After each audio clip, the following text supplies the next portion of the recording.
Hello and welcome to the Elden Ring Spoilercast from the GigaBoots Podcast Network. I'm your host, Dan Video Games, and with me is Bob. I guess. From GigaBoots. KZ from KZExcellent.com. I wish I had a tiny horse. And Mr. Feel from Mr. Feel's Wild Ride. But you, I am afraid, are bitchless. It was funny how the origin the origin point of the lore of Elden Ring was the bitches leaving.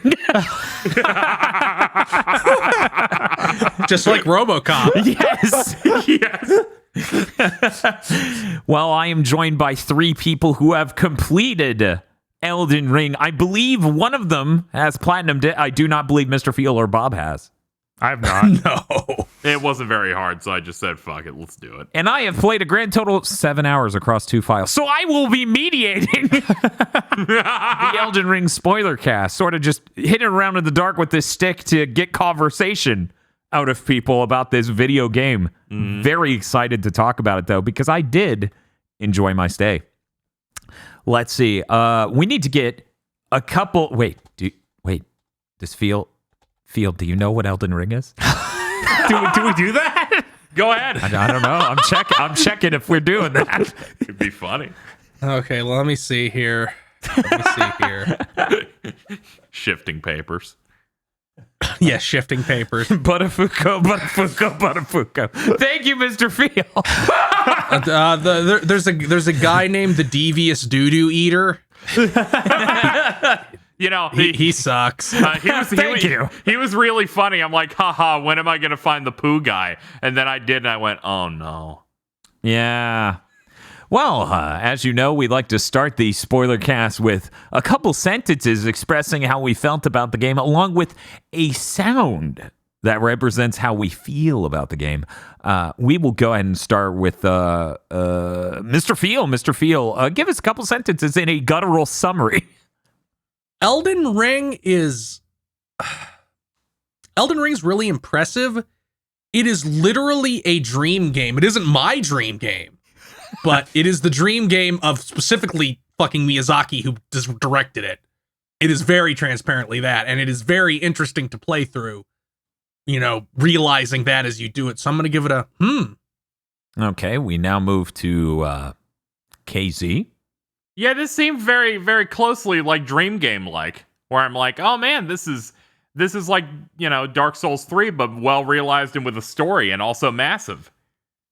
Eventually, this will stop feeling, wow, it just keeps going. Wow.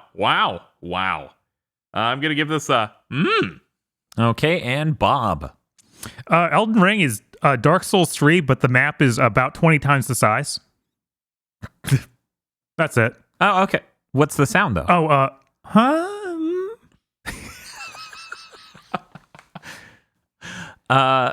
Okay, let's get started. So real quick, I want to go down the path of what your build sort of looked like. We'll start with Bob. Bob, what sort of deal were you dealing with?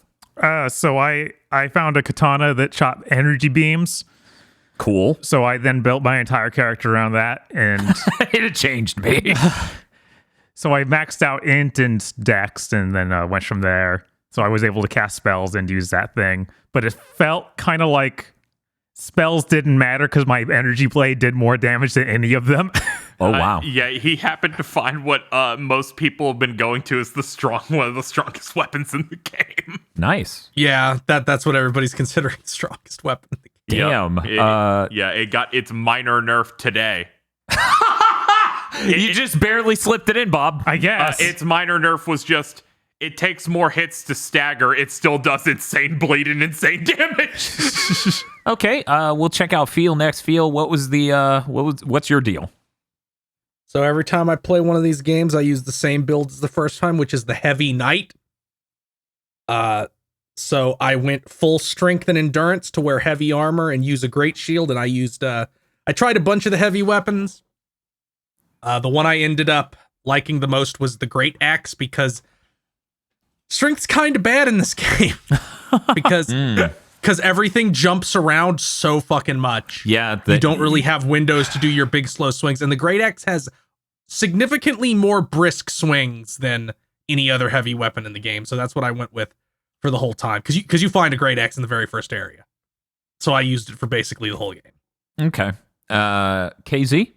I was running like pure sorcery with occasional uses of like a fencing sword for a while, and was kind of riding that out. Eventually, I got access to this game's Moonlight Greatsword, the Darkmoon Greatsword, that scales off intelligence.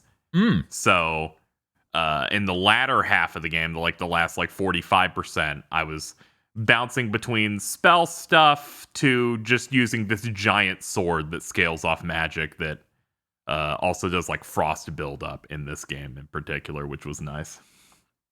Okay.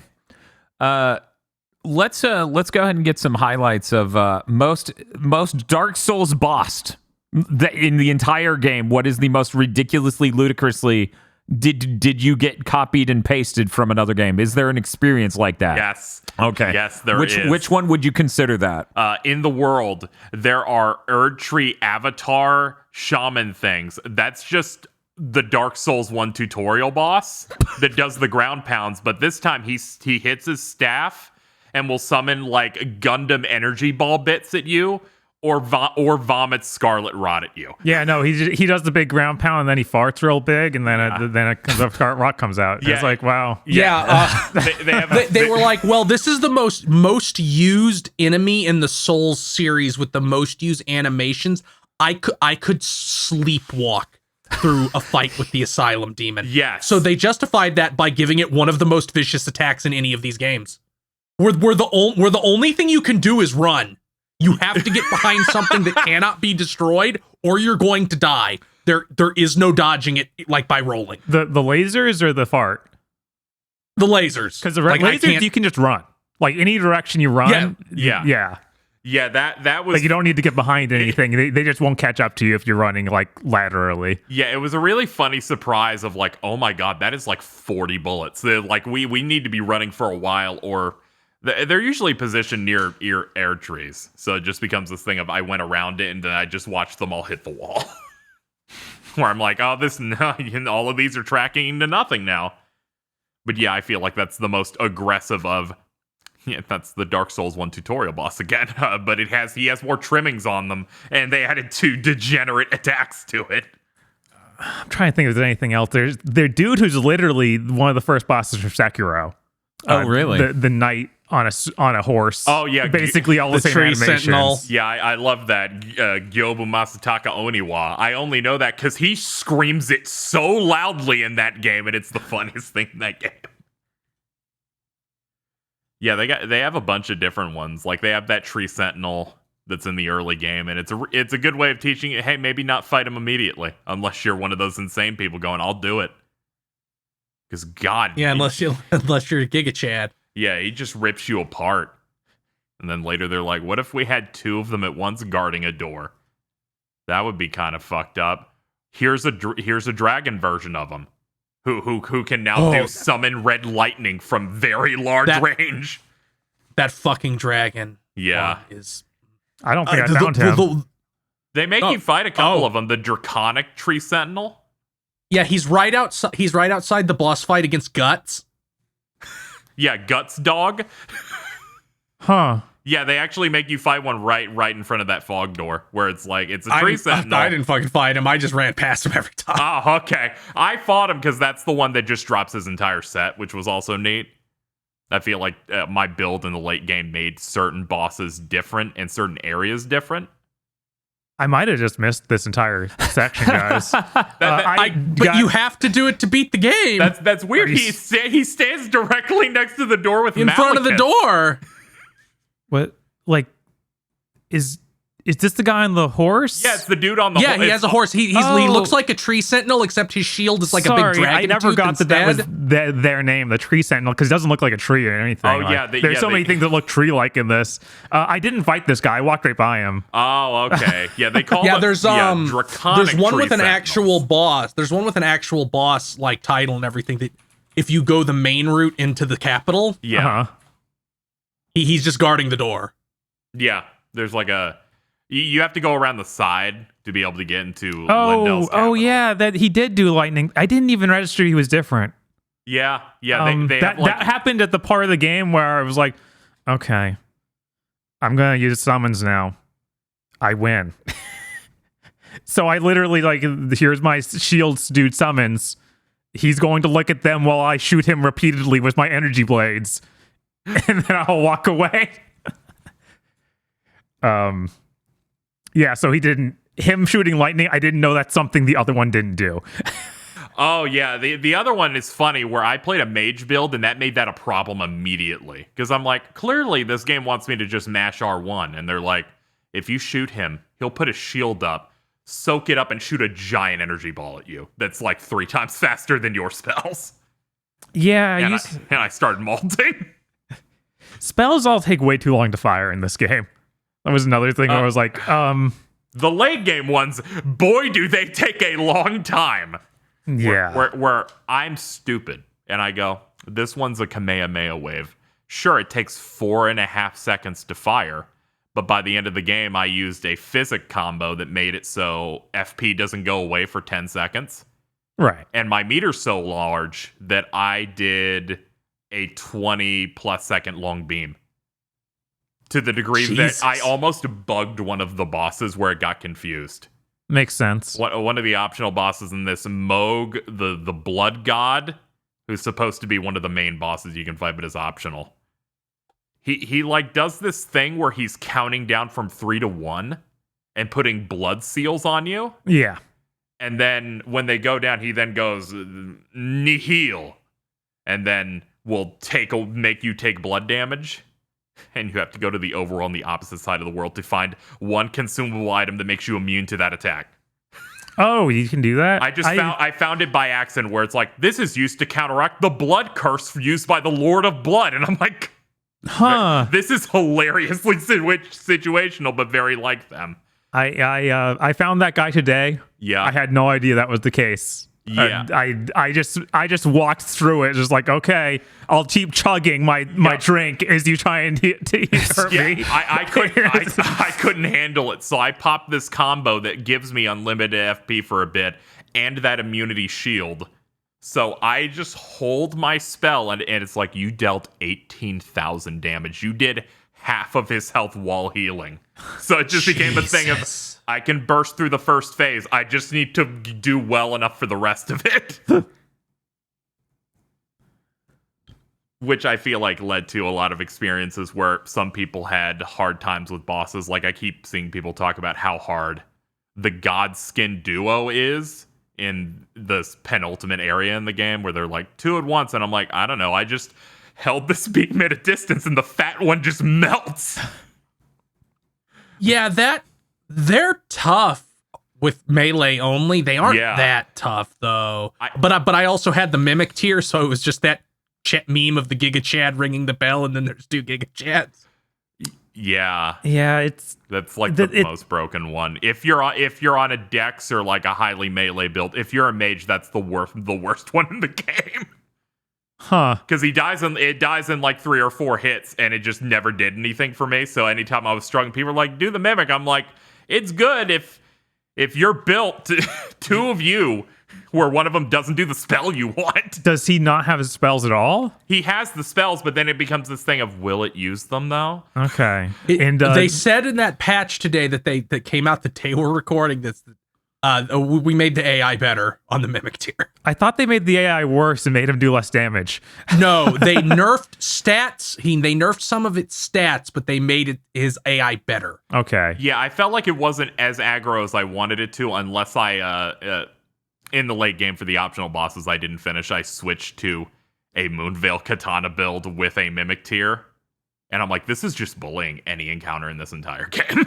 Yeah. Because we're both just doing that, and I'm like, I'm equipping no spells. Your AI will be able to point to 2 options: slice or energy slice.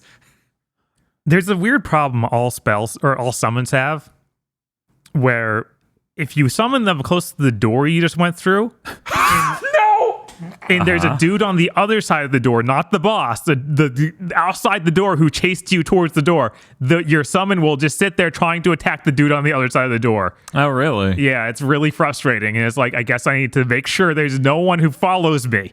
This got so bad of them fighting them that it made one of them teleport clip into the arena. So people are like, why we're like, we know Commander Nile summons ads, but why is there another ad in here? there's more than usual. We learned it was one of the dudes outside. Yeah. It's not surprising. This happened a couple of times, and I'm like, okay, walk 2 steps and summon. He'll get confused. I used the Knight Oleg summon for most of the game. And toward the end, I had to switch him out because sometimes he would just refuse to do anything. He would stand, look at a boss I'm fighting, sheath swords, unsheath over and over again.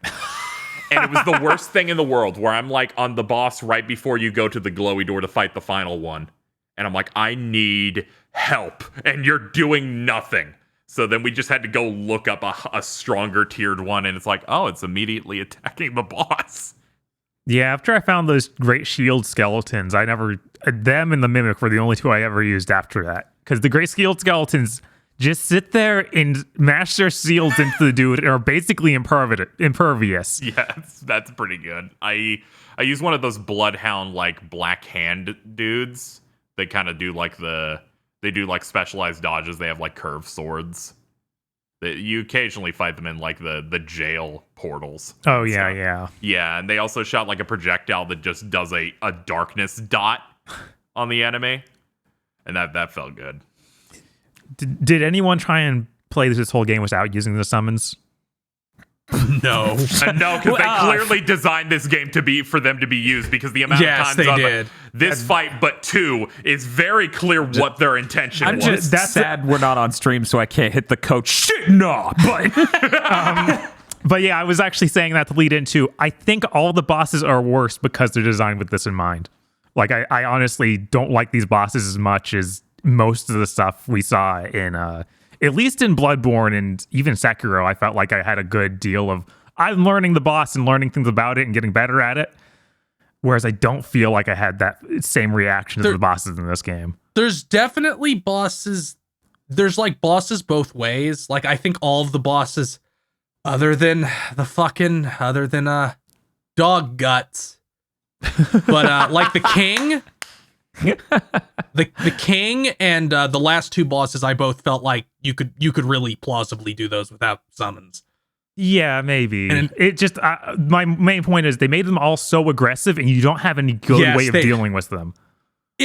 That's part of why I had to use the great axe, because like I wanted to use the Bloodborne weapon, the Giza saw, which is just the fucking whirligig saw from Bloodborne. Yeah, the pizza cutter. Or I wanted to use the giant hammer that is just Smo's hammer from Dark Souls 1. But they swing so slowly, and it didn't feel like I was getting like poise has been fucked in this series since Dark Souls 1. They don't want you to have poise. In Dark Souls, poise in Dark Souls 1 was a thing where it's like, okay, you're wearing heavy armor. That means if somebody hits you while you're doing a big swing, you don't flinch because you're wearing heavy armor. Yeah, you just keep doing and it. And then they were like, that makes people too broken in PvP, so we just have to make that not real anymore.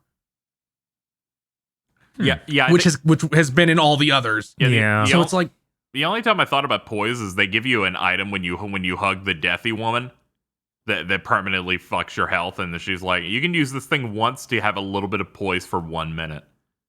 Worth it.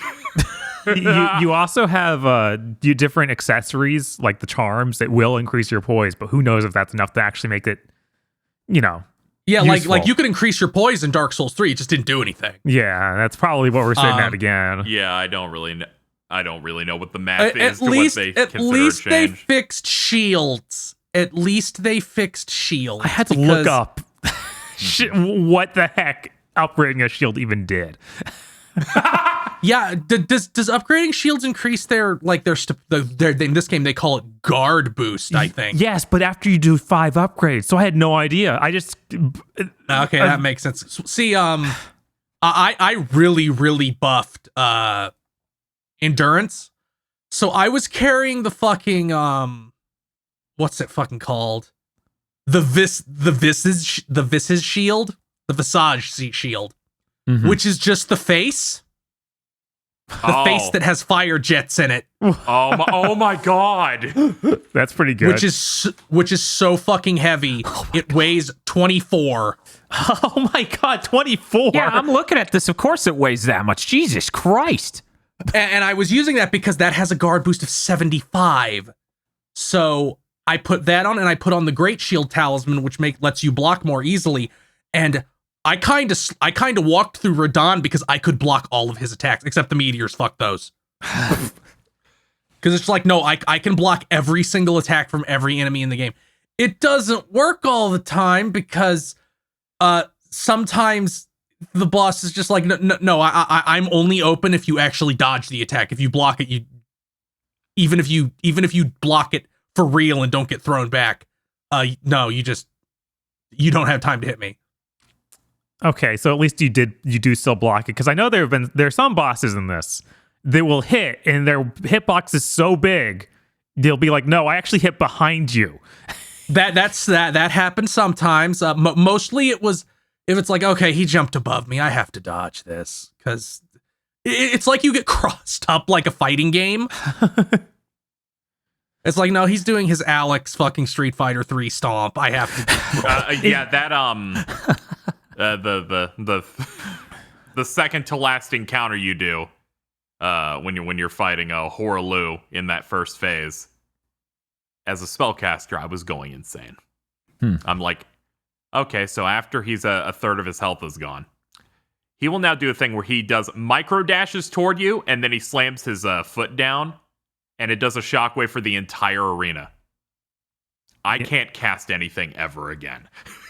Like, the window is too long for most of my spells, and that shockwave, even when it's aggroed on someone else, the range is the entire arena, so it'll still hit me, so I have to jump or roll it. Yeah. So I was kind of just going crazy, but then I found, like, the perfect beam starter, and having a helper did kind of work a little bit. Because eventually you get a sorcery, there are two different types of it for a full moon, where you float up into the air and curl up into a ball and then create a moon and then you shoot it out.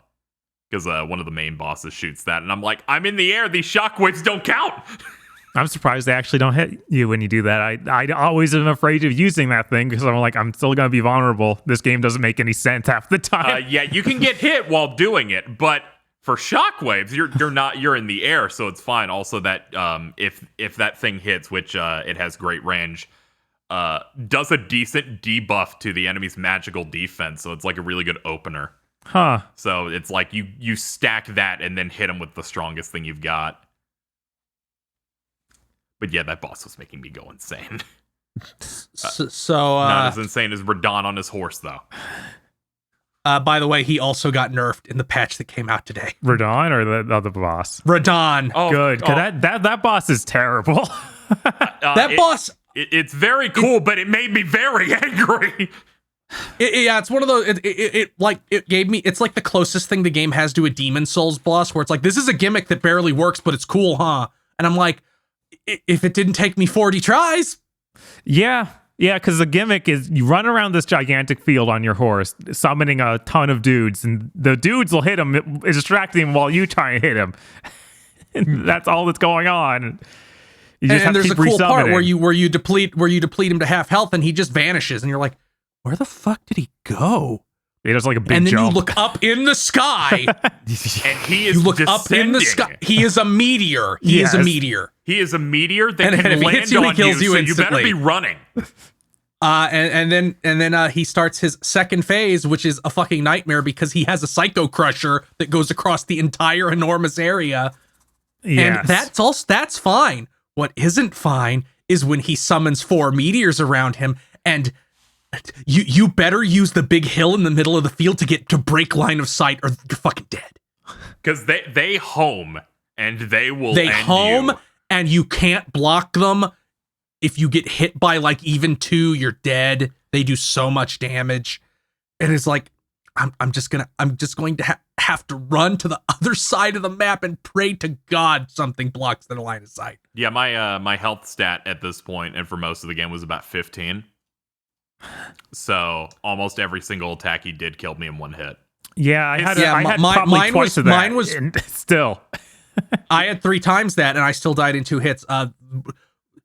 If instant at least 1 point raise on 3 on Bloodborne 3 and this, just make things do 40% less damage. You're insane. Like it is. No, that's not hard. That's not hard. It's not hard enough.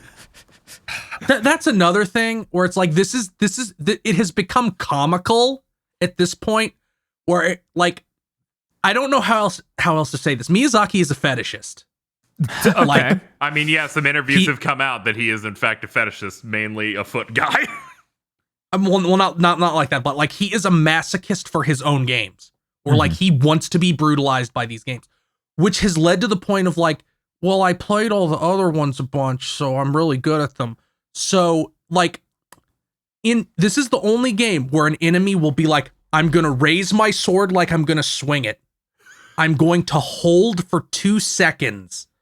I'm going to swing it halfway, freeze for no reason in the middle of the swing for half a second, then complete the swing, and then fall over onto you. Then flip up backwards. Do 3 more backflips. Now you think Like, my combo's over. Not quite, though. I didn't expect the game to immediately hit me with that type of shit, but then they're like, Margit will immediately do that. The first main boss is like, I'm going to hold my staff, and I'm going to hold it for an alarmingly long time. Yeah, like I have beaten every single one of these games multiple times with no shield builds, meaning I had to roll through every attack. And with that first boss, I'm like, when do you stop? Yeah, that second phase, it's like, I think this is the 8th hit now. And it's like, I really hope that there is a long enough break between Elden Ring and whatever thing they make after this, where he can chill out and be like, okay, I'm going to go back even to Dark Souls 2. I'm even willing to go, because in Dark Souls 2, enemies only spin to track you like they're on a fucking record player, which they still do in Elden Ring. Yeah, they just also do the fucking pause shit. The one thing that annoyed me a lot with this game that is related to what I just said, Margot, the first boss, has that attack where they like swing their staff at your ankles. Uh-huh. And I'm like, well, there's jumping in this game. Obviously, I'm meant to be able to jump over it and continue attacking. No, it tracks up. Yeah. Of course. And I'm like, so few, like, the only thing in the entire game that I can point at and say, that is an attack that the game wants you to jump to avoid, is something the final boss does where it summons, like, enclosing rings you have to jump over to get out of an area of effect. A lot of shockwaves and stuff do it. Like you jump Godfrey's like ground pounds. Radon does a power wave like Donkey Kong 64 of like purple electricity, and like on the horse I would jump that. But it was a moment where I'm like, am I going to be able to jump this? Because for a while they just didn't have it. Aside from Godric the Grafted would do some of that if you wanted to like stay in. I might blow your minds, guys. I couldn't find Godric. I fought him today. After you beat the game? After I beat the game, You yes. beat the game yesterday. Bob? Yeah. How? He's in his castle. I couldn't find it. I found the exit to his castle, and I just... You were like, okay, I'm done. I guess that guy's somewhere in there, and we just don't need to... I feel so bad. He sucks so bad if you just only came now. Like, literally... I was looking at the wiki page for it. It's like, this guy is, you have to kill him to beat the game. I was like, I don't think I did that. No, you definitely don't, because you can skip that entire castle and Margit itself if you go around the side. But still, the fact that you never killed him until today. That's great. Yeah, I couldn't find him at all. I was just, I dug around that castle. He was hidden. And I'm like, wow, that's one of the more sober bosses. Yeah, that fight is pretty cool, where he just gets mad and then gets the arm cannon upgrade. God, where he gets the dragon arm and just starts shooting fire out of it.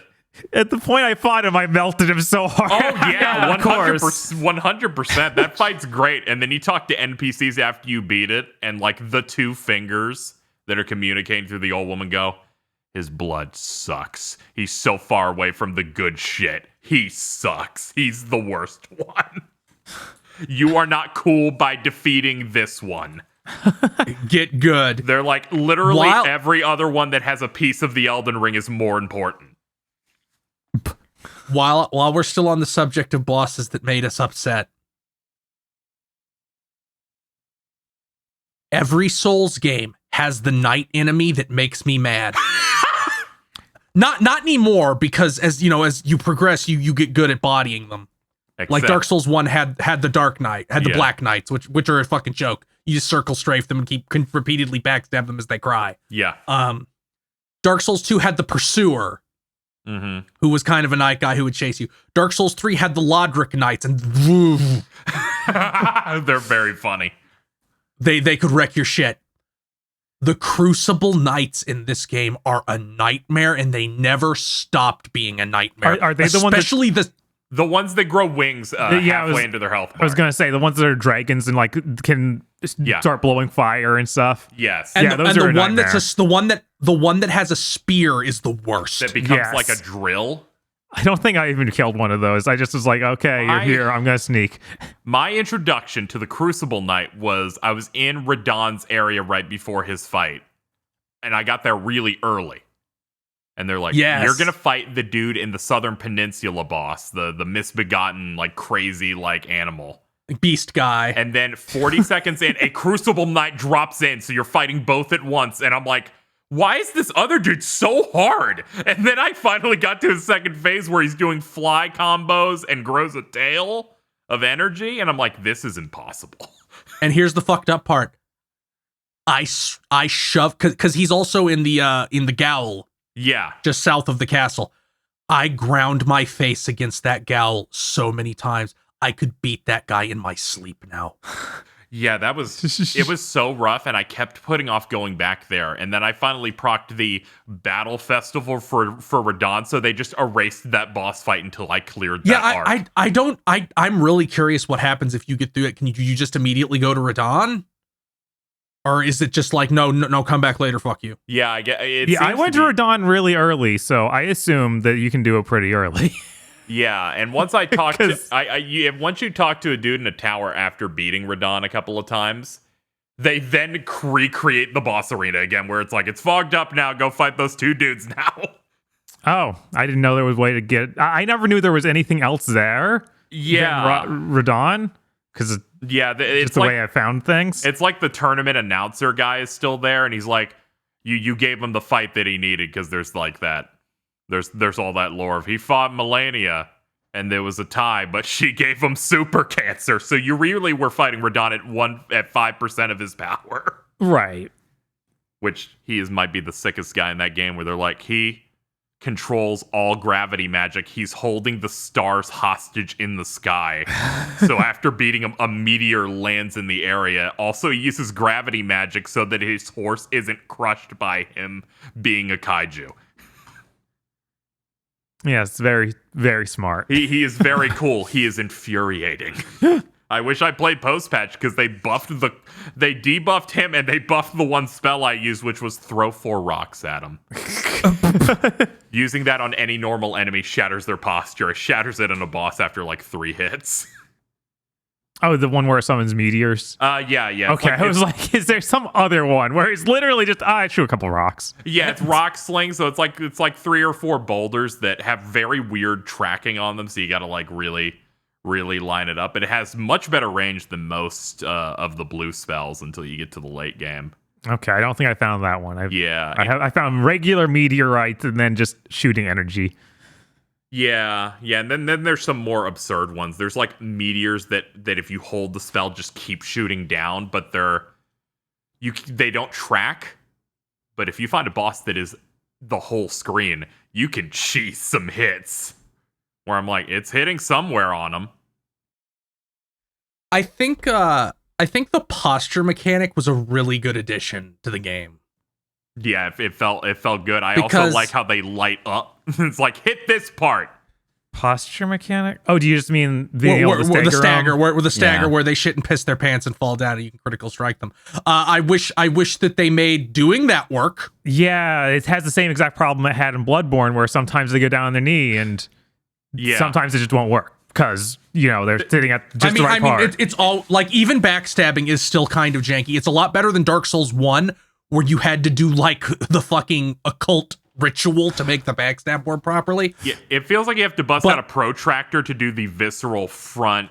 You're gonna crit them because their posture thing. Where sometimes I'm like, this miss, and someone in chat's like, well, you can't be mid animation on another attack. This needs to be a separate new R1 press. Yeah, and you must be lined up perfectly so that the Cosmos can watch your hit. And you better hope the terrain makes that possible. Because sometimes you can't be walking at all. Yeah. Yeah, it's one of those things where it's like, I run up to it and then I just do this weird like shuffle parallel park thing as quickly as possible to be like, this will hit.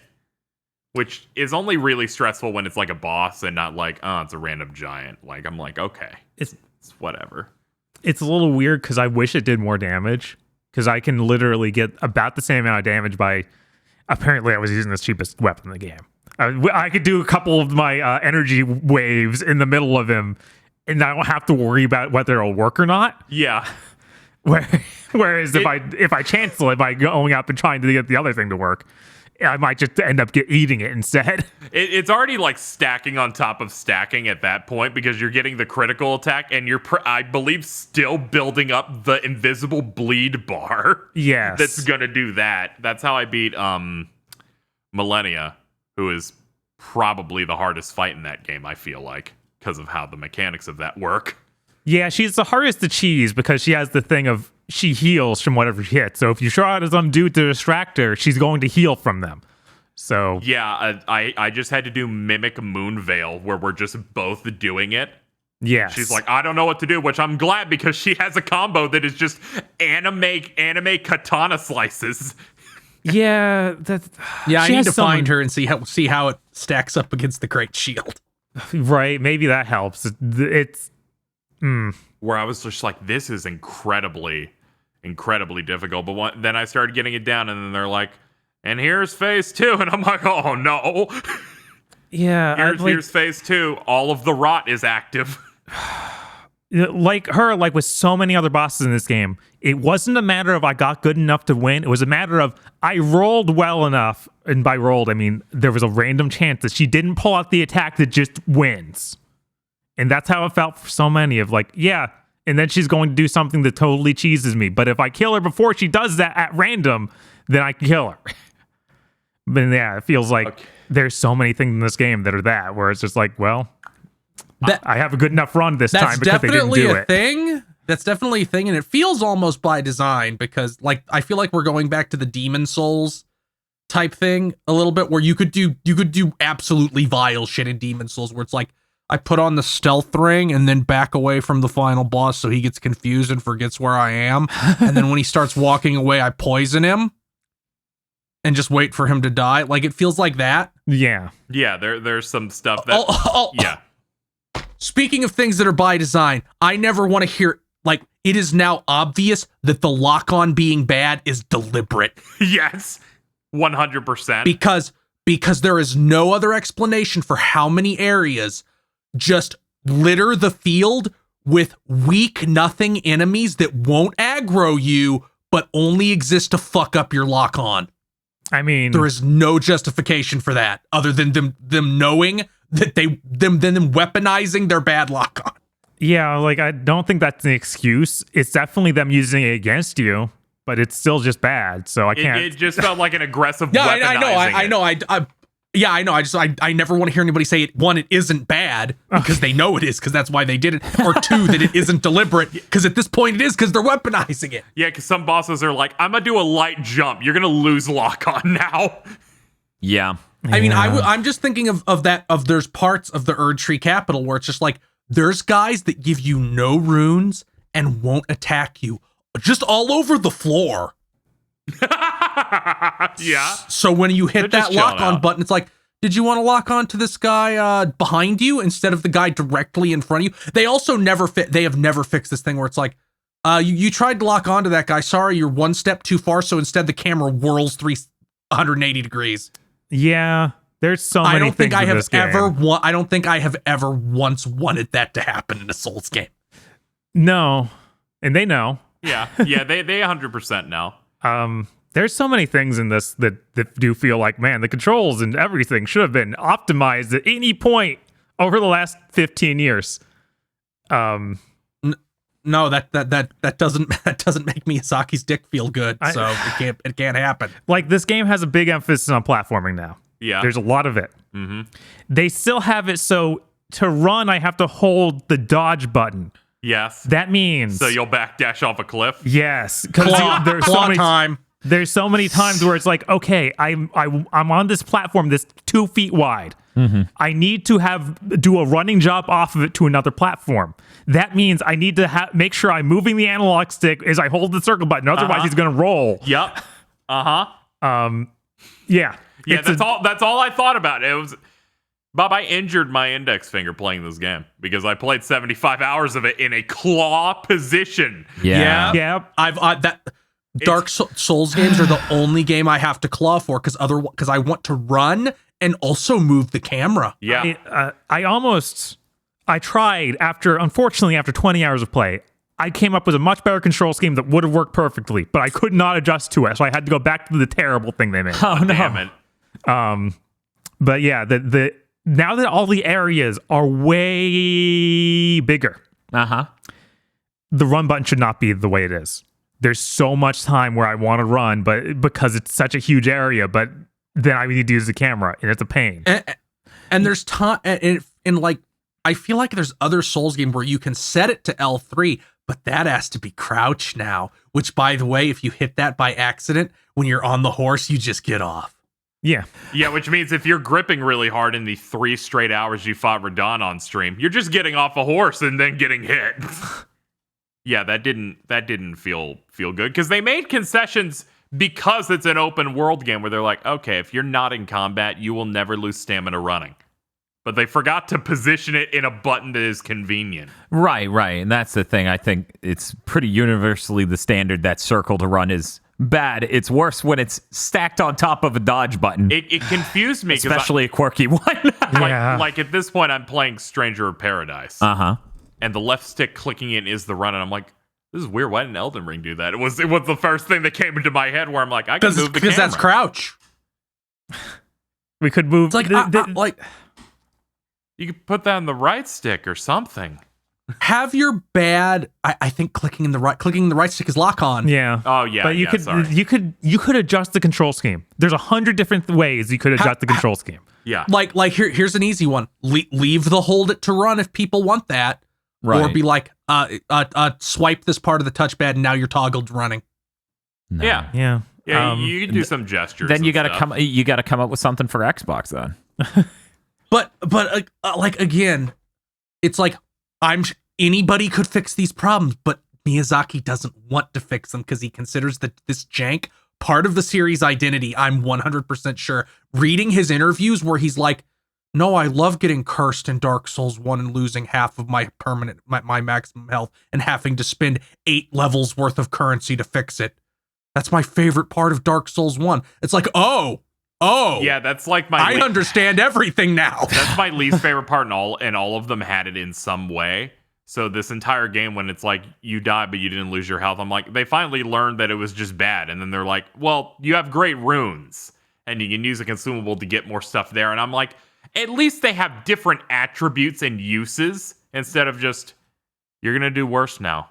This will definitely inspire you to do better by losing half. Yeah, your and health. there was only except dog guts can still reduce your maximum health, which KZ probably doesn't know because he probably died in one hit every single time he got touched by that guy. Most stuff was ripping me apart when I'm fighting dog guts. So I was just like, maybe my mimic will distract him and I'll shoot a beam inside his ass. Does it reduce it forever or just for that boss fight? No, just for that run, and it wears off. I think because my health bar was like going down to health and then regrowing and going down to health and regrowing during that fight, which is a cool fight. But God, fuck that guy. Yeah, I think that fight literally broke my health bar. I have no idea why, but it got bigger after that fight forever. Like, it was just significantly larger, and I couldn't figure out what was causing it. I was like, maybe my great room's always activated, so I switched that. No, that's not doing it. Clearly, you become the master of the destined to death. I don't know. And you don't have to worry about anything anymore. I don't know. I was just confused, because it also was glitching out where I would, after I die in that boss fight and respawn, I'd respawn with a bigger health bar, but it wasn't full. Like I'd have the old set amount of health left, and I'd set out the bonfire, and it refills it all the way up to the now bigger size. Oh, that's weird. Yeah, I have no idea. Cool. Well, good for you.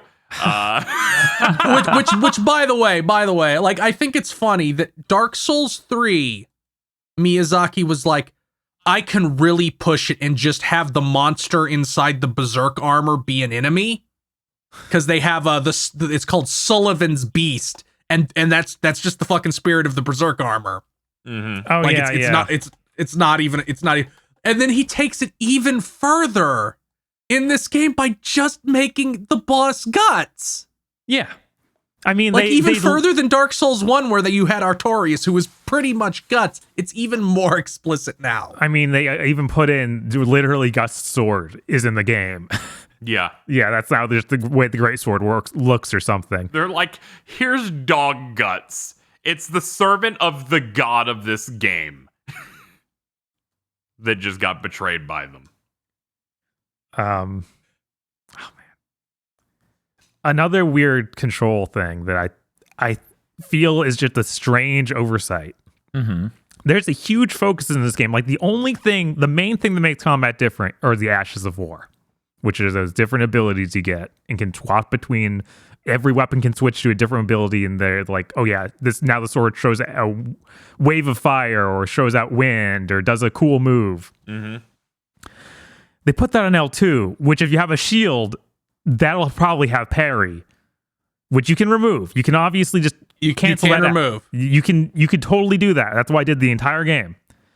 But it feels like a weird overlap of ideas of, okay, the parrying might as well just not even be in the game, because if you want to use all of these moves, you need to have something that doesn't parry. Or you like two-hand the weapon. Yeah, or you two-hand the can weapon with two-hand it. like always is super jank feeling, but they made it feel even worse. It felt fine to me in the previous games. In fact, I would sometimes do a stance dancing thing where it's like, I will switch to two hands to hit the boss during their opening, and then switch back to use a shield when they're attacking. Yeah, I don't know. But what that's impossible in this one. Yeah. I don't know why they did it. I don't know what way. the original I mean, one was jank about. It's just like one button and then you're immediately two-handing. Yeah, it just takes forever because everything it in just this game takes a takes too long. second. But yeah, in this game, it makes it super bad. Because you hold the triangle button, hit R1. Yeah. And it's just like, goofy. again, touchpad. I would have been fine with just like make those shortcuts the touchpad. First of all, I barely use the shortcuts and would probably not have missed them at all if they just didn't exist in the game. I mean, I feel like I need the shortcut for the sake of the horse.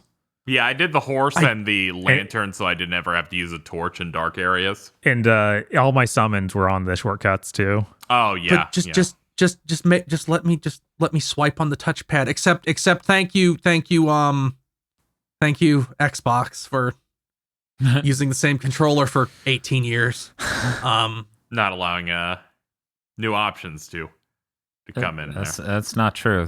They used a worse version of the prior controller for the last 9. Oh, okay. Well, I mean, I would even take like double tap to two hand.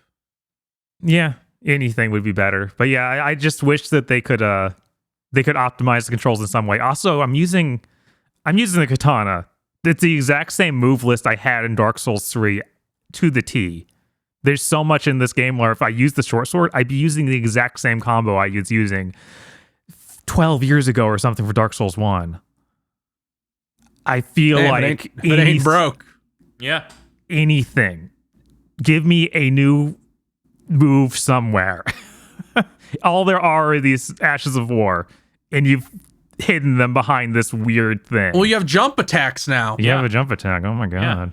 Yeah. I used the shit out of the jump attacks. That was Yeah. my main way of hitting bosses. Yes. because you do it a couple times and they shit and piss their pants and fall down. Right. Yeah, no, If it's, you're it's using a very heavy weapon effective. anyway. It's also hilarious. It really opened up like combat in a way I wasn't really expecting to this degree, where I'm like, yeah, this is helping out in so many ways. Sometimes if you have a larger weapon, when I was using the magic greatsword, I'm like, I can jump attack backward and get them with the tip sometimes. Right. It's a funny end result of a number of decisions being made and other ideas coming up with that. It's like, what if I wanted to move and hit hard? well, hop around to do a heavy. It's very funny in action. It's very effective. Something I'm very glad about is that they're like, we got rid of rings. They're talismans now. You start with 1, but can get up to 4. And I'm like, thank you. Thank fucking God. Like, there's so much more versatility with the talismans versus rings. Especially since they've made weight much more. I mean, weight basically isn't an issue in this game because apparently fucking armor doesn't do anything. That's the way it feels, yeah. I mean, armor hasn't done anything since Dark Souls 2. That was the last game armor did anything. I started feeling the difference when I finally started wearing decent armors when I was with the build I was playing. I was playing the ultimate build of I can tell when I'm not dead. But it's like I didn't even have to wear the arsenal talisman and I never fat rolled. Oh, wow. I'm surprised with your... I guess bumping a dungeon to endurance will do that. Yeah, because I want a bunch of stamina. And some of the talismans do really cool things. Like I rocked that talisman that's like when you backstab or critical hit someone, you regain health almost the whole game. Because that's such a useful yeah. There's one that was like you get mind back every single time you get a kill. So I was just like doing chaining backstabs later on in the game to get some back. Or there was the one that's like when you do the guard counter, which is another mechanic I'm happy exists. Like that's another great mechanic where you block an attack and then you tap R2 and you just immediately do a unique counter hit. Mm-hmm. And with that talisman, and half the time you'll hit the wall and bounce. and you'll just it almost always knocked them into the critical hit state. Yeah. For me. Yeah, on a second file, I actually started using like a paladin setup with a shield, and I was starting to notice. I was like, wow, because I didn't use shields at all on my first run, so the guard counter stuff's really good. Yeah, I think it's neat.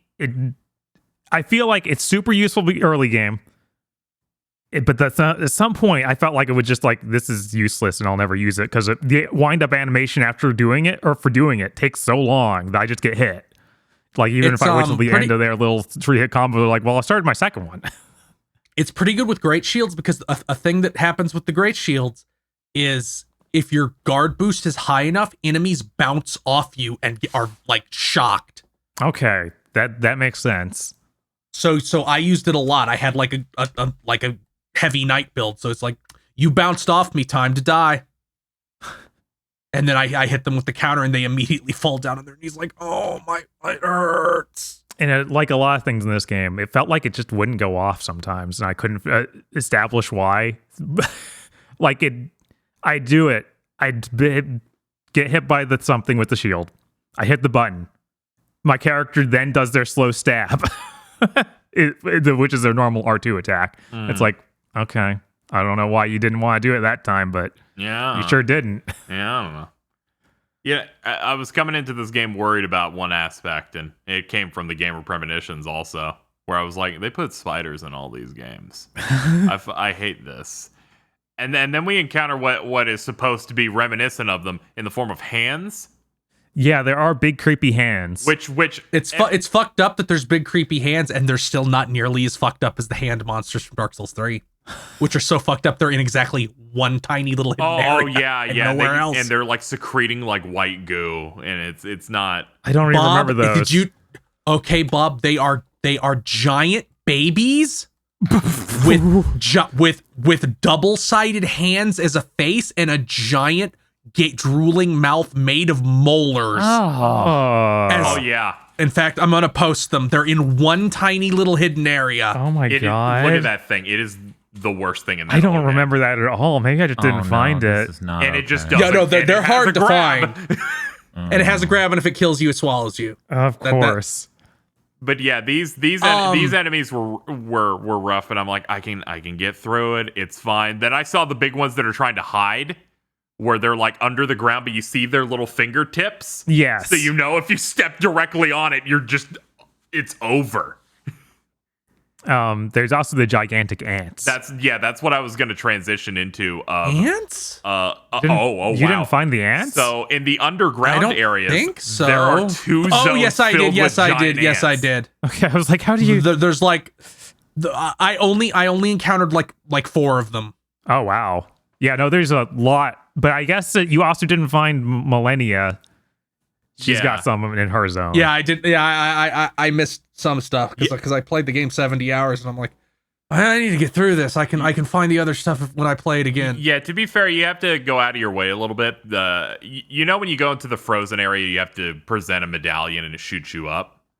There's a secret medallion with 2 halves you collect, and then you hit left on the exact same lift to go, use secret medallion, and it takes you to the western snow region. But yeah, they also, in a lot of the underground areas, they start showing up before that even. So I'm surprised you didn't come across it just more from that. Yeah, those don't unnerve me at all, but I saw so many people going, this is the worst it's ever been. They're like, I now learned that I'm afraid of ants. Yeah, the ants didn't bug me that much, but there's an underground part that I found doing Ranny's storyline. Yeah. Where you're led somewhere, through the anthill, and they have a bunch of spider eggs. Yeah. But then no spiders. So it's like, what was that? Were you just literally trying to get to me, but then not doing it is a joke? Is this a prank, bro? Yeah, I know. They also had the mama ants that have gigantic, massive egg asses that if you hit them, they just pop. Ugh. Yeah, I don't think I actually attacked those. And then I kept picking up off every kill of those Newman runes, because they're like the consumable like runes that give you more runes. And they're from this ancient race over here. And then the game's like, Queen Marika is from there. And I'm like, is she an ant? Where they're like, this is where the hammer forged to break the ring came from this race. She's tied to this. And I'm like, why do the ants keep dropping it? The ants ate all of them. Yeah, it was very, I was a little alarmed of what kind of lore implication they're trying to give to the goddess queen in this game. Just turn into an ant. Yeah, I'm like, but yeah, there are soldiers that are mind controlling the flying ants. Oh yeah, the ant riders are amazing. Yeah, like when I saw those, thank you, those guys, because their eyes, the ants' eyes are pink, and I knocked one off, and then the ant started killing them. Oh wow, yeah, I never actually did that. They are clearly enslaving them with magic. I don't think I even engaged them. I just saw them from a distance. Like, yeah, that's cool. That's something that would be on a album cover somewhere. That's the funniest area of the game, because you get that and you get the sentient rolling giant ball. See, the thing with doing a strength build is that a lot of bosses were hard, but enemies were really funny because it was just like, from the enemy's perspective, they just see me running at them while we're lifting a giant weapon, and then they're dead. But yeah, in that zone, they're like, oh, there's a funny metal ball that's rolling over there. It missed me, whatever. Those fucking balls. But then I keep hearing noises, and I turn around, and I'm like, is that ball moving really slowly to not draw attention to me? And then I go into this room. Imagine a room as big as the one we're in here right now. And then I hear rolling, and I'm like, the ball couldn't have gotten in here. It's in here. And I'm like, okay, I'll dodge it around. They closed the door.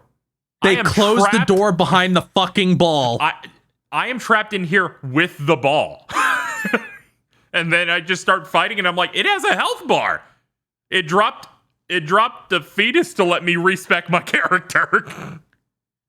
Yeah, I guess I always killed these balls before they did anything too aggressive.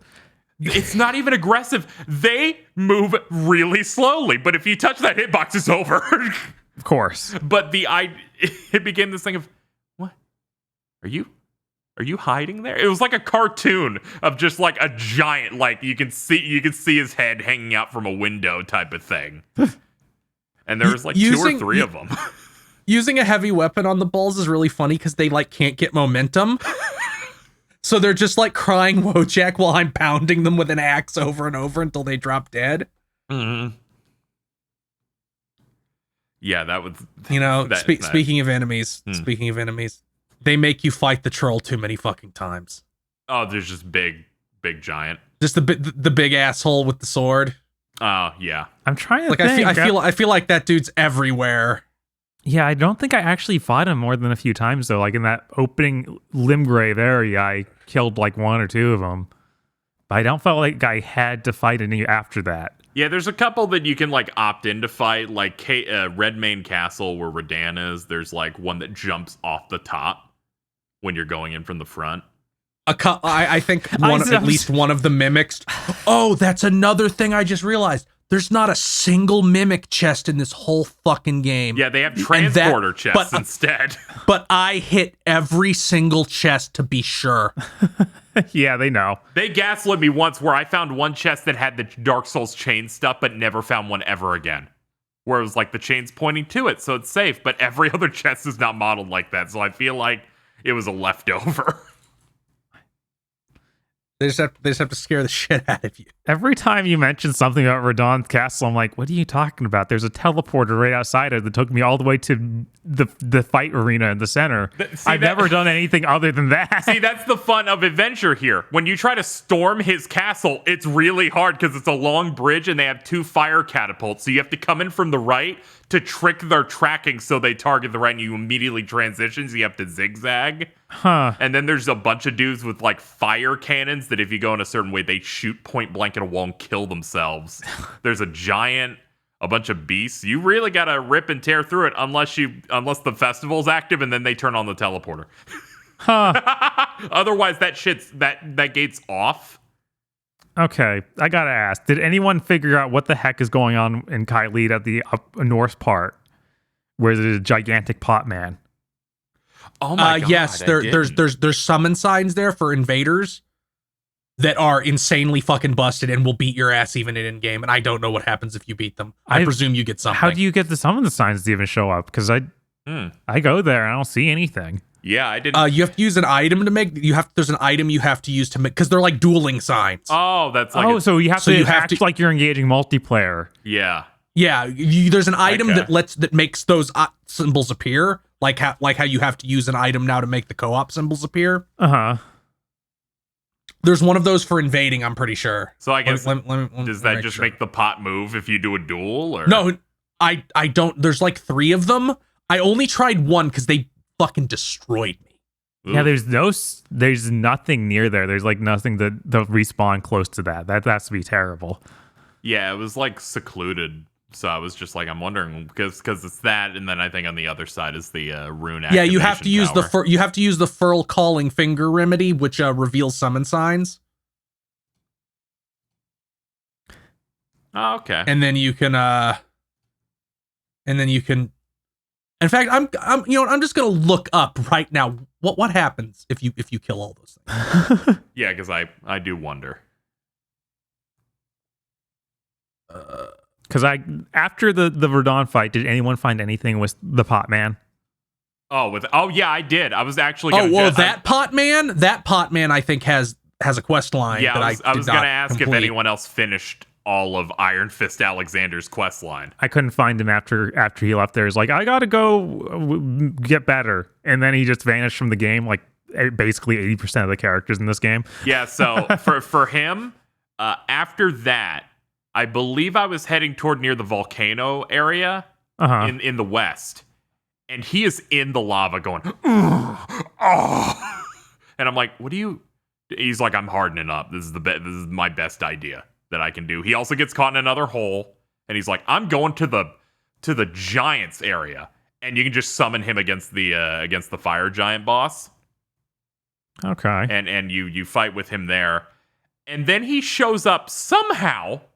in the floating city, Faramazula. And he's kind of fucked up, and he challenges you to a duel. Huh. And you fight him, and when you beat him, he's like, I knew I couldn't win, but become the Lord. We're besties. He explodes, and then you get a shard of him that implies that he may have started eating Radahn's corpse to get more power. I mean, he's basically said he was going to do that. Yeah. Because they're like, there's a bunch of red hair just inside here. And the charm he gives you significantly buffs FP related weapon skills. Wow. Like any skill you use just does more damage when you wear it. He also gives you his innards when you kill him. I'm looking up. Yeah. That imply if you just put that in another jar, it makes a new jar man. Huh. Yeah, that's... There's a lot of funny stuff of just how these jars operate. I looked it up. If you beat all 3 of those summon signs Okay. on one life, and then talk to that character who is called the Great Jar, you get. He does not say anything ever, even when you beat them. He gives you 3. He gives you an ellipses, and then gives you the Great Jar's Arsenal Talisman, which boosts your maximum equip load by 20%. Oh, wow. yeah. When I was trying to do the plat, I saw like a charm that looked like the other equip low one with more shit on it. Where I'm like, oh, that's the really big one. I saw that what was that? If you move the camera right, you can see inside the jar. And Yeah. it has like a giant hand in there. Yeah. Like one of the giant hand enemies has been shown in. Yeah. Yeah, all the hand stuff here, I'm like, oh, I get it, but ugh. Yeah, when they like rub their own fingers, it's really neat. It's really creepy, but it's neat. Yeah. So did everyone else encounter the guy that tries to get you to do the bad ending when you reach the snow area? I figured that would be the best ending. Yeah, No, that is yeah, that the frenzied flame ending. No. yeah, there's that dude who shows up going, I'm possessing an NPC. Yeah, he's like, you may know who I am, but I am not them. And it's like, I have no idea. I've never seen you, dude. And then he just starts talking about chaos. Dude, Yes. this just sounds like someone on Twitter. Yeah, I know. He was absurd, and I did this after I got the main ending because you can just dupe cloud saves, which I'm like, I just like the trophies because I played this game for 70 hours.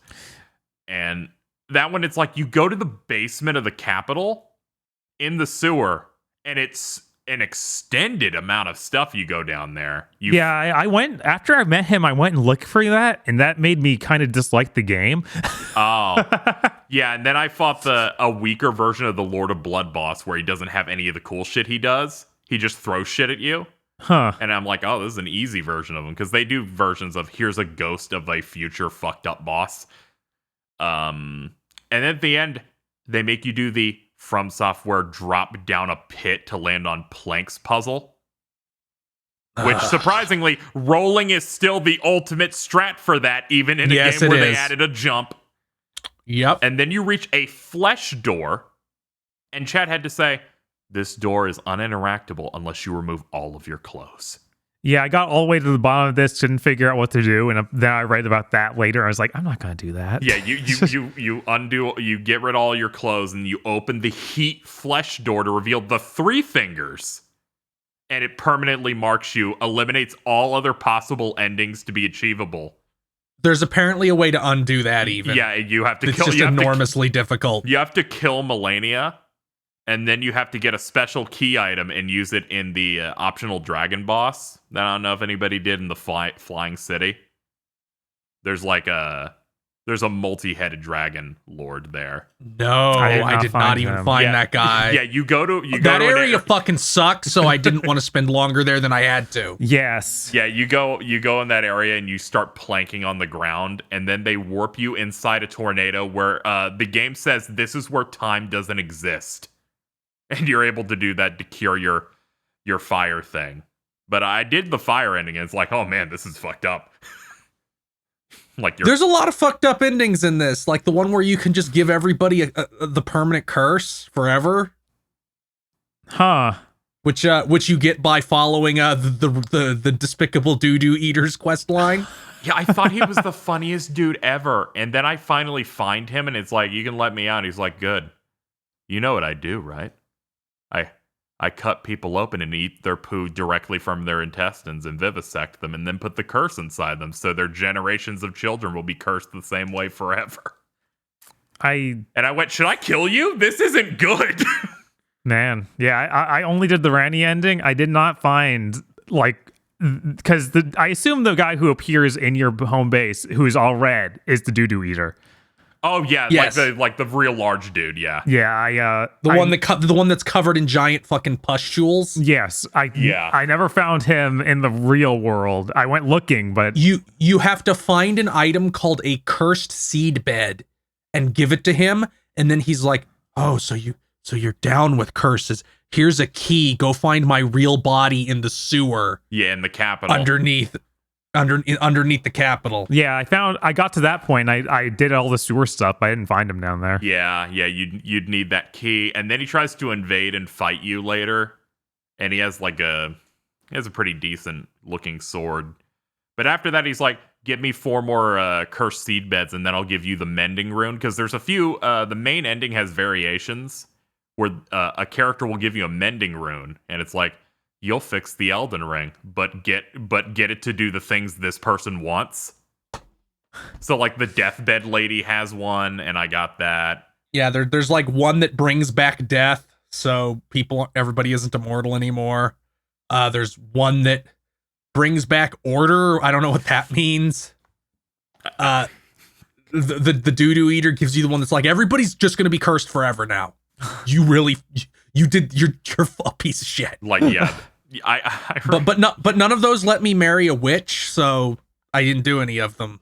I only did the one that lets you marry the witch. Yeah, the witch was a real highlight. Her entire quest was like really interesting because it was the moment that I was starting to connect the family tree of this game pretty well, and I was like, wow, this is like pretty.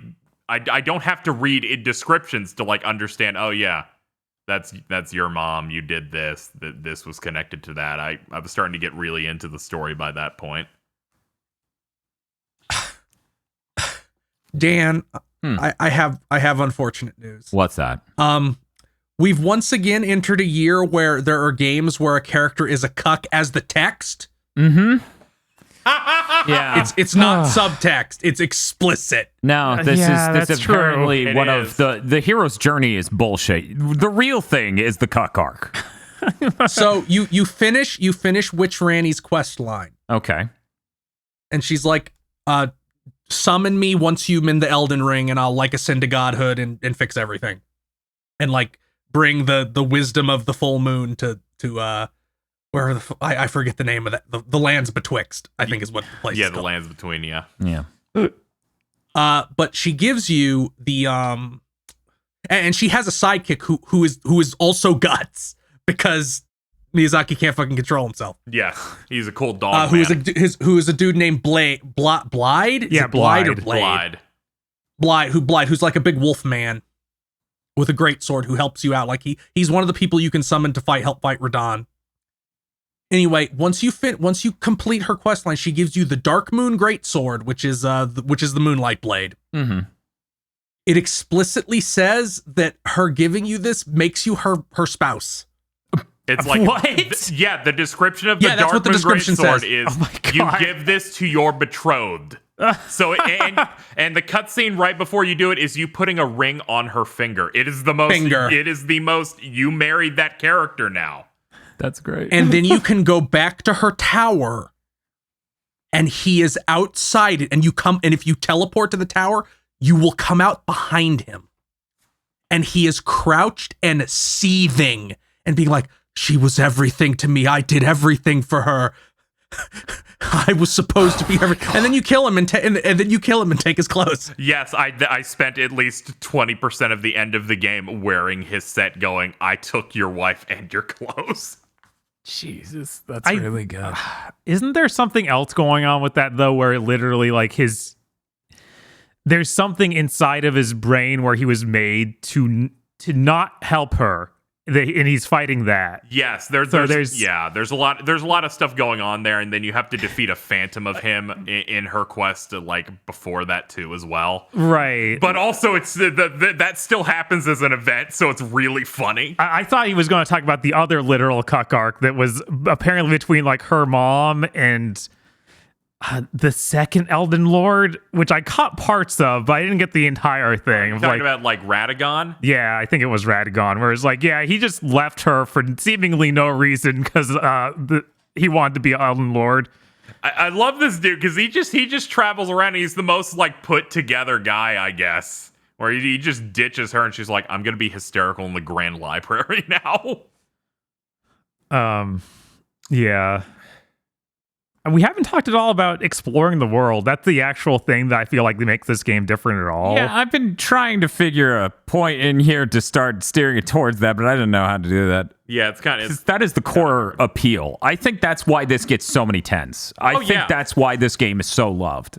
Yeah, because I've had conversations with people that did completely different things where I didn't explore that southern continent for hours of the game. I warped to Caelid. I went over to Liurnia. I wanted to bring it up because like what we've been talking about is the stuff that's just super normal. It's the stuff that honestly I'm marking the game down a few points was like the last dozen plus hours of this game was play a Dark Souls dungeon. It's like I don't want to. I'm sorry you bought one of those games. I think the strength of this game is how much of the open world is just really great to explore and really freaking enjoyable. Like it's mind blowing. It's really neat to figure out how you get to places. And there's stuff that people told me that I'm like, what do you mean? Like there's a secret path into the city that doesn't involve you having to to get up onto the Atlas Plateau where the capital is. Yeah. You can go through the ravine dungeon.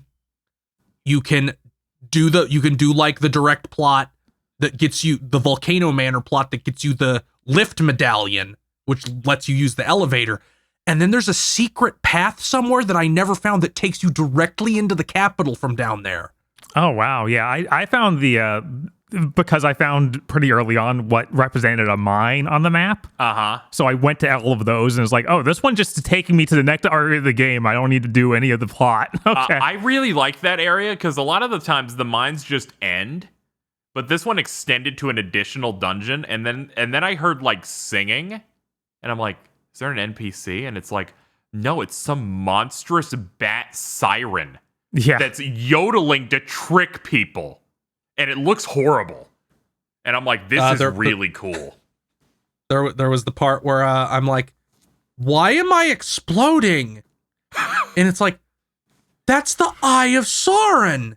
What? I didn't. What? It is if you go to the lift on like the lower level of the giant lift. Uh-huh. And you like run off to the east. There is a tower, and at the top of the tower is the fucking Eye of Sauron, and it gives you madness.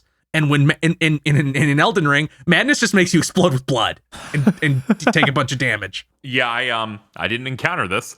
That's great. That is awesome. Or just all the times it's like a surprise dragon. Yeah, the surprise dragon happens frequently. I wish that this game had more versatility as far as builds go, so I could go just get dragon powers. But no, for dragon powers, you need to face an arcane build, and it's like, well, you have 100 dragons around here. I want to have reason to kill your dragons. Yeah, and like one of the last big bosses is the dragon in Farum Azula that you just get him as your power up, and he just shoots lasers. Like his thing is supposed to be a 3-headed dragon where one of its heads were just cut off and is arguably supposed to have been the first Elden Lord or something. And he just has some insane like beam attacks where it's like, what are you doing?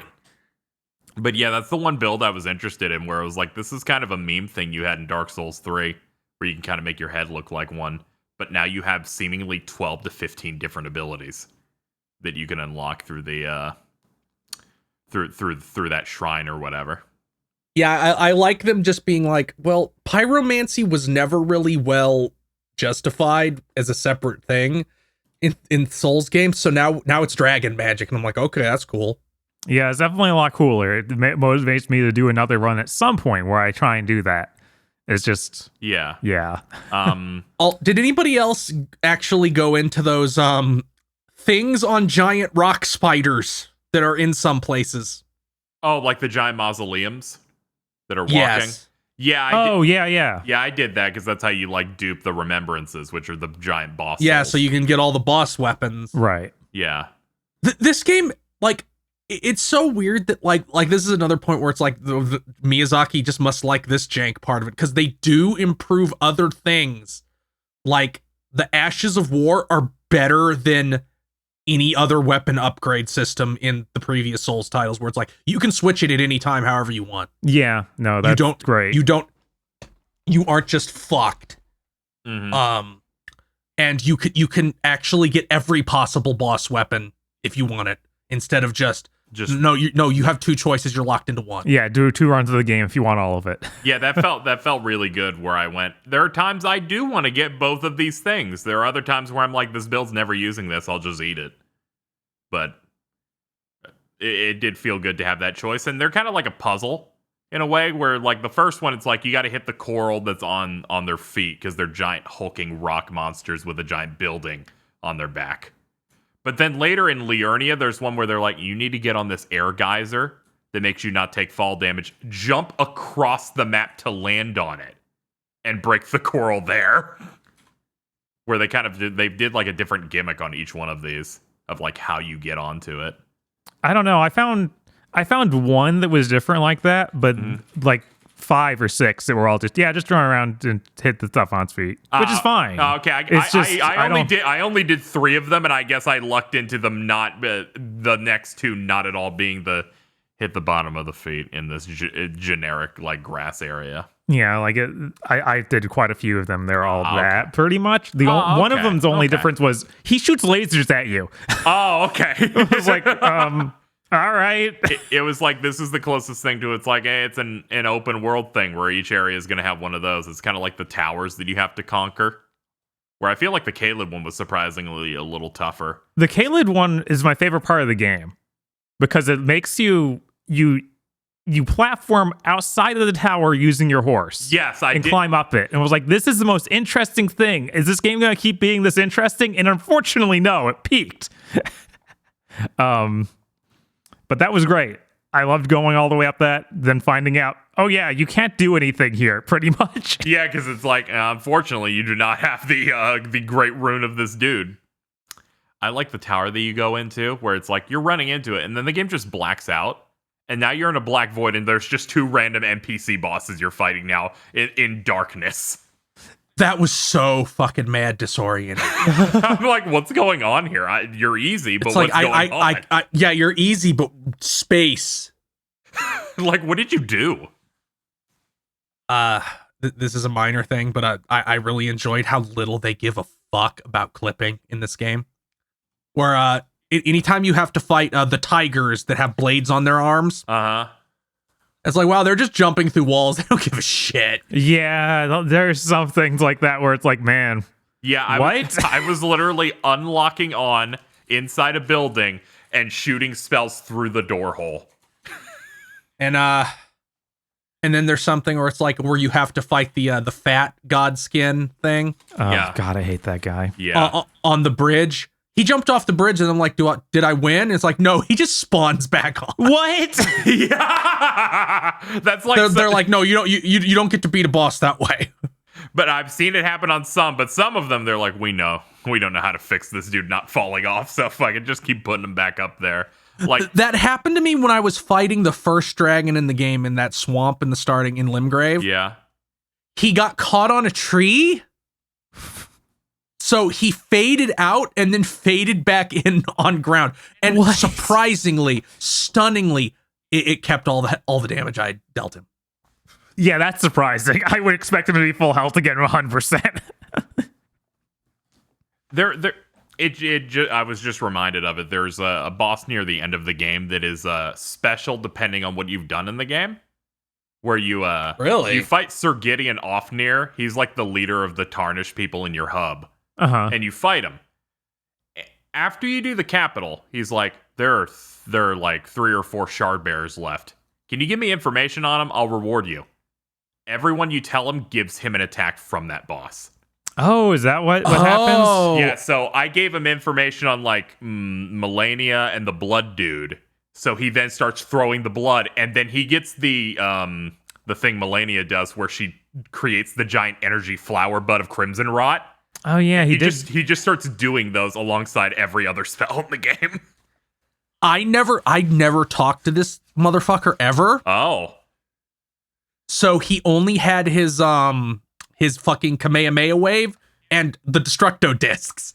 That's really funny because he has like the black flames. He would have like all of the I'm bolts. glad I did not do. Dude, I'm glad I did not do anything. He can have, so like, he was 10 kind of a different joke to me. attacks. Yeah. He was kind of a joke to me because something about all the NPCs when you're using a heavy weapon is they shit and piss themselves when you hit them. Like they stagger. Oh, yeah, Not falling on their knees, but it interrupts them. The- So I was just like, I'm just going to keep hitting you. Time to die. The Moonveil Katana's like special move also does that to them, so they also a pretty bad joke. Yeah, the beam I use, the Azure Comet. This is how an NPC reacts to it. I shoot it, they dodge. They then dodge again directly inside it. Because they're like, we got to get close to you. And I'm like, you're just living in there now. I don't know what your plan was.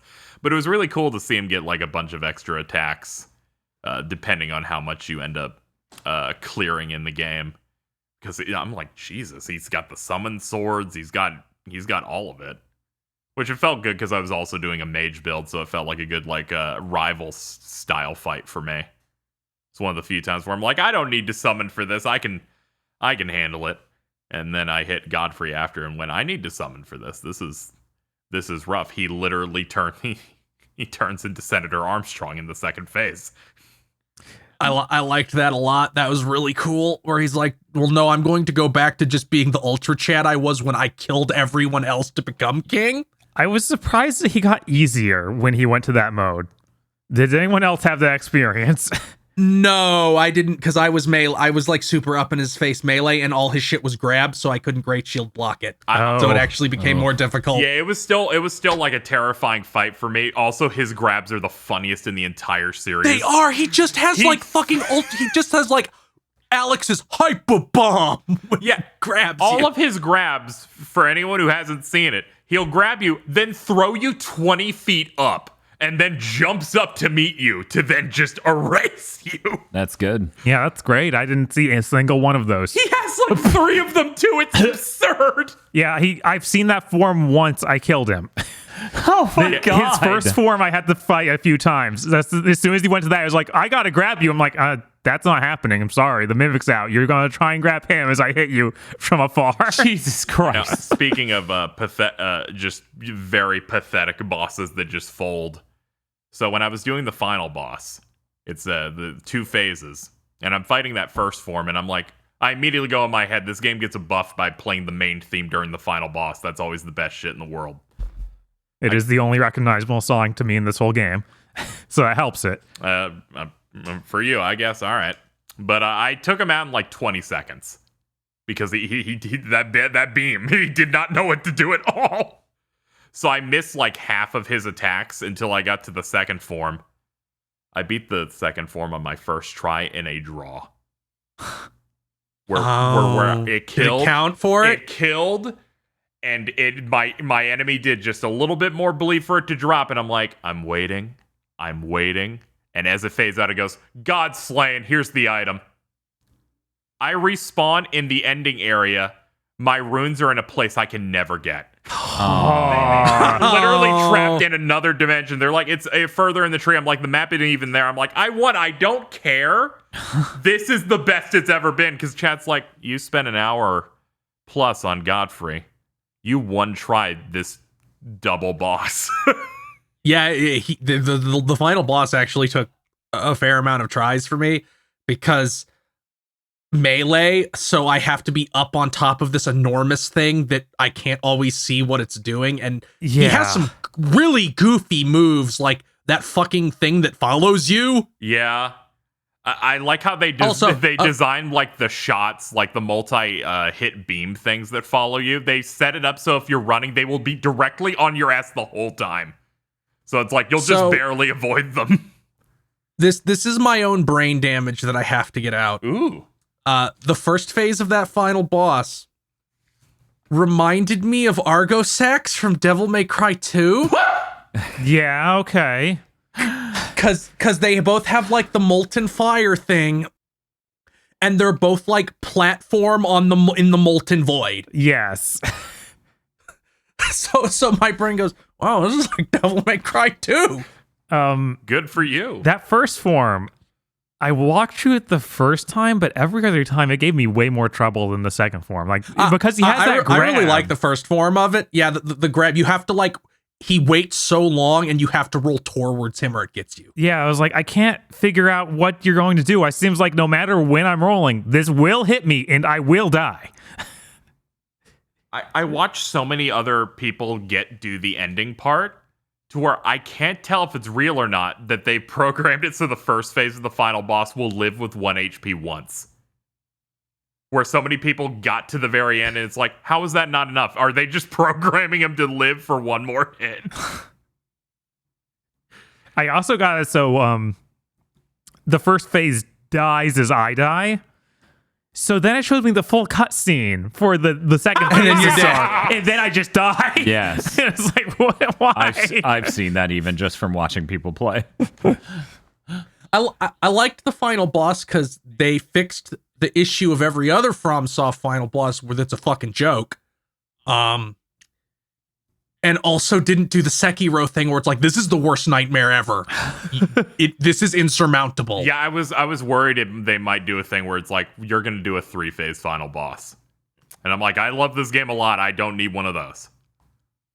I don't need to do like 3 phases. That's one less than the final boss of Sekiro. Yeah, the final boss for Sekiro keeps going. Yeah, it feels really cool, but yes. at the same time, it's really cool. The but final it's way boss too of much. Sekiro. The final boss of Sekiro is like is what is in my head forever is like, this is my limit. If something is more difficult than this, I will never beat it.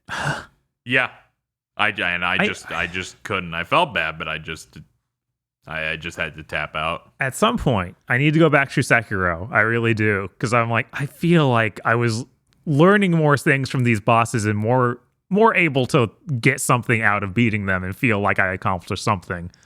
Whereas, like I said, in this one, it does feel a lot like the AI worked out, so it attacked the mimic this time. So you get to win. Some stuff is just excessive, but I think that's a natural result of them having like your build changing so much in this game specifically versus like Dark Souls, and you having so many things like KZ. You killed that dragon sentinel outside the outside dog guts, right? Yeah.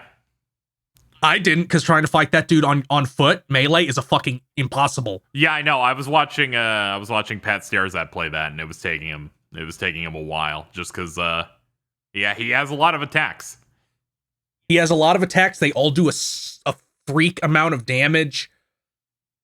And they're just so hard to dodge. Yeah, there's a lot of things in this game when you have big spells that are like big nukes or big beams and stuff that if a boss's gimmick is I will slowly walk forward, it's like I won the lottery.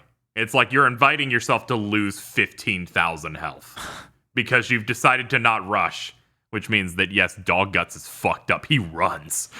Yeah, he does just run at you as soon as you get in the door. Just runs. If I summon, I'm gonna get hit. Dog Gut. See what on a lot of these bosses, I developed the opener, like Radon. I roll through his first arrow. I stand exactly right so his second arrow will hit the weapon sticking out of the ground while I summon 2 guys. Then I run forward right, roll through his third arrow, summon 2 guys while it hits. Then I get on the horse and ride in a wide circle around him to avoid the arrow rain. And I had to start figuring out stuff like that. Like with Dog Guts, it's like I run behind the pillar to the right immediately and summon. Yeah. Because the first form doesn't know what to do. Yeah, there's a lot of stuff where it's like I had to change my approach or change my opener. It felt really good when I cheesed through certain bosses, and I went, man, I'm glad that I figured out the juice on my own. Of like, this seems absurd. It's weird that I explored and found like those micro dungeons that had unique mechanics that aren't anywhere else in the game, as far as I know. Yeah, like the teleporting chests or the running down. Like the teleporting chest, the running from that fucking... Yeah, running from the train. Oh, like but there's also the bladed thing? Yeah. Oh, the chair. But I also found a thing where it's like, this dungeon has ghost enemies. You cannot hit them. You have to lure them onto a holy rune that will make them materialize so you can deal damage to them. Yes, I did. Yeah, when I was getting the plat, I had to do one of those because some of the trophies are like get the 7 great talismans. And they put a couple of them behind those dungeons. But yeah, there's some unique like stuff in there. It also one of the cave like little dungeons, has what I think to be the worst boss in the entire game. No contest. In Dark Souls 2, there was a boss called the Ruin Sentinels, where they make you fight 3 dudes with a shield and a spear in a small room, and you kind of have to fight one of them on the on like an upper part first to make it easier. Here it's a small room. It's 3 putrid crystallians. One of them, putrid. Oh, that's nasty. Yeah. So one, they're made to be made of crystal, but these have scarlet rot in them, so they're like red and blue. There's like one that throws chakrams, one that spell casts, and one that does a baby hop and a stab with a spear over and over. Oh, Every hit does scarlet rot buildup, and if you use magic or a sword or a weapon that isn't blunt, you deal almost no damage until you hit them 25 times or something to shatter their posture, and then they take real damage because you've broken through. So I never beat it. I just never beat it. The funny thing is, if you're I didn't do that specific fight, but I did other fights with multiple of those enemies, and I switched to the Smo Great Hammer. It's over. Yeah. You like jumping R to them and they immediately fall down. Yeah, it really sucked because I'm like, my build specifically is hard countered perfectly here. I switched to a club and it did better, but it's still 3 of them. So I was just like, I'll tap out. It's probably going to give me a bell bearing to buy one type of item. Yeah, that's one thing that is a little discouraging about the exploration in this. Of like 90% of the stuff I find is stuff I will never use. It's like, oh, that's cool. Yeah, but you vaguely remember where it is, and then if you do another build, you're like, oh, I go over here, and no, there's literally way too much for me to ever remember that. I go to the wiki. Yeah, that's true. There are large highlights that'll stick in my memory of, this is a really good sword, or this seems completely absurd, but stuff like that one Ash of War might have a situational power-up that I would really like to use when I play this build in the future, hypothetically. Right. And I really explored a lot. I liked a lot of the exploration stuff, but I feel like once I hit Atlas Plateau, it didn't feel as good. I don't know if just that area and on were not made with as much stuff, but I felt like I was seeing a lot of the same looking ruins I'd already seen. I was seeing the only thing new that there really was the windmills, but the windmills are cool. 100%. Yeah, I found the windmills. I found a way to get to the volcano section of the map that had some cool stuff. I found Wormface. I did not find Wormface. What's Wormface? Oh, do you mean the weirdo big guys with the tentacle heads? Oh yeah, one of them has a boss meter. Their name is Wormface. Okay. Now that you say that, I think I did fight him. Jeez. Yeah, I liked that village with the windmills and stuff where you see it's like all the characters there are dancing and they're not even doing anything. And right. It's like really unnerving. Then they're like, fight the Godskin Apostle, where it's like torso shoots up. Yeah. It becomes like a stringy inflatable tubeman. Stuff like that was cool. Also, did anyone get to the basement of Volcano Manor? Because there's a specialized way to get there where someone's I didn't do any of the volcano stuff. I was like, I'm going for the witch route, and I'm afraid something here will fuck me. I was also kind of concerned there, but they're surprisingly really lax. In the academy, the Harry Potter zone, there's like a thing that you jump up and it takes you up. It's like a water wheel or something. But if you go down, there's one of those Iron Maidens on wheels that have like gooey arms. Those things are so funny because they have that grab, but it did so little damage to me that every time I fought one, I got hit by it like 15 times because it felt so non-threatening. Yes, yeah, I know. But if you're down there with the one in that area and it grabs you and kills you, you respawn in Volcano Manor in the bottom, surrounded by dead ones, implying it took you there. That's like a more. Yeah, I heard about that. It's like a more sober version of what happens in Bloodborne. Yeah. When you get killed by one of the dudes with a sack. I think I got to that area without dying. I like just took the windmills all the way down. Or not windmills, the water mill. Yeah. All the way down and found that. I had no idea they could just dump you out there. That's hilarious. Yeah. If they're the ones on the ground, they grab you. You can get there. You can get there a normal way too if you follow some girl's quest line. She'll like teleport you to Volcano Manor. Mm-hmm. Yeah, this So one. there is another way to get there. Yeah, that one took me to the basement that led to a specific part of the mountain area that I couldn't figure out how to get to. That was like really specific because like the terrain can be a challenge at different times. But it led me to get into cool spells, and I'm like, it reminded me of the Bloodborne Kidnapper. Right. I was like, that's really neat. Also the boss in the volcano area is hilarious. I assume everyone fought the serpent guy. I'm trying to remember because I did go through the volcano area. I beat the thing there. Yeah, Because then the people in the volcano man were like, "You killed our god." I guess that just proves that he wasn't strong enough. Good, thank you. Actually, Okay, well that's the guy. That's that Rykard. I did not go through that because again I was like, because it was like join Volcano Man. I'm like, no, I don't. I'm scared that it will break what I want to do. I literally asked my chat. I'm like, does this break anything? And they're like, no, it's just how to open up quest lines if you want to do them. So I just ignored them. I just ignored the people in there after I got access. But they make you fight a bunch of snakes together, so it's like like an Orochi type thing.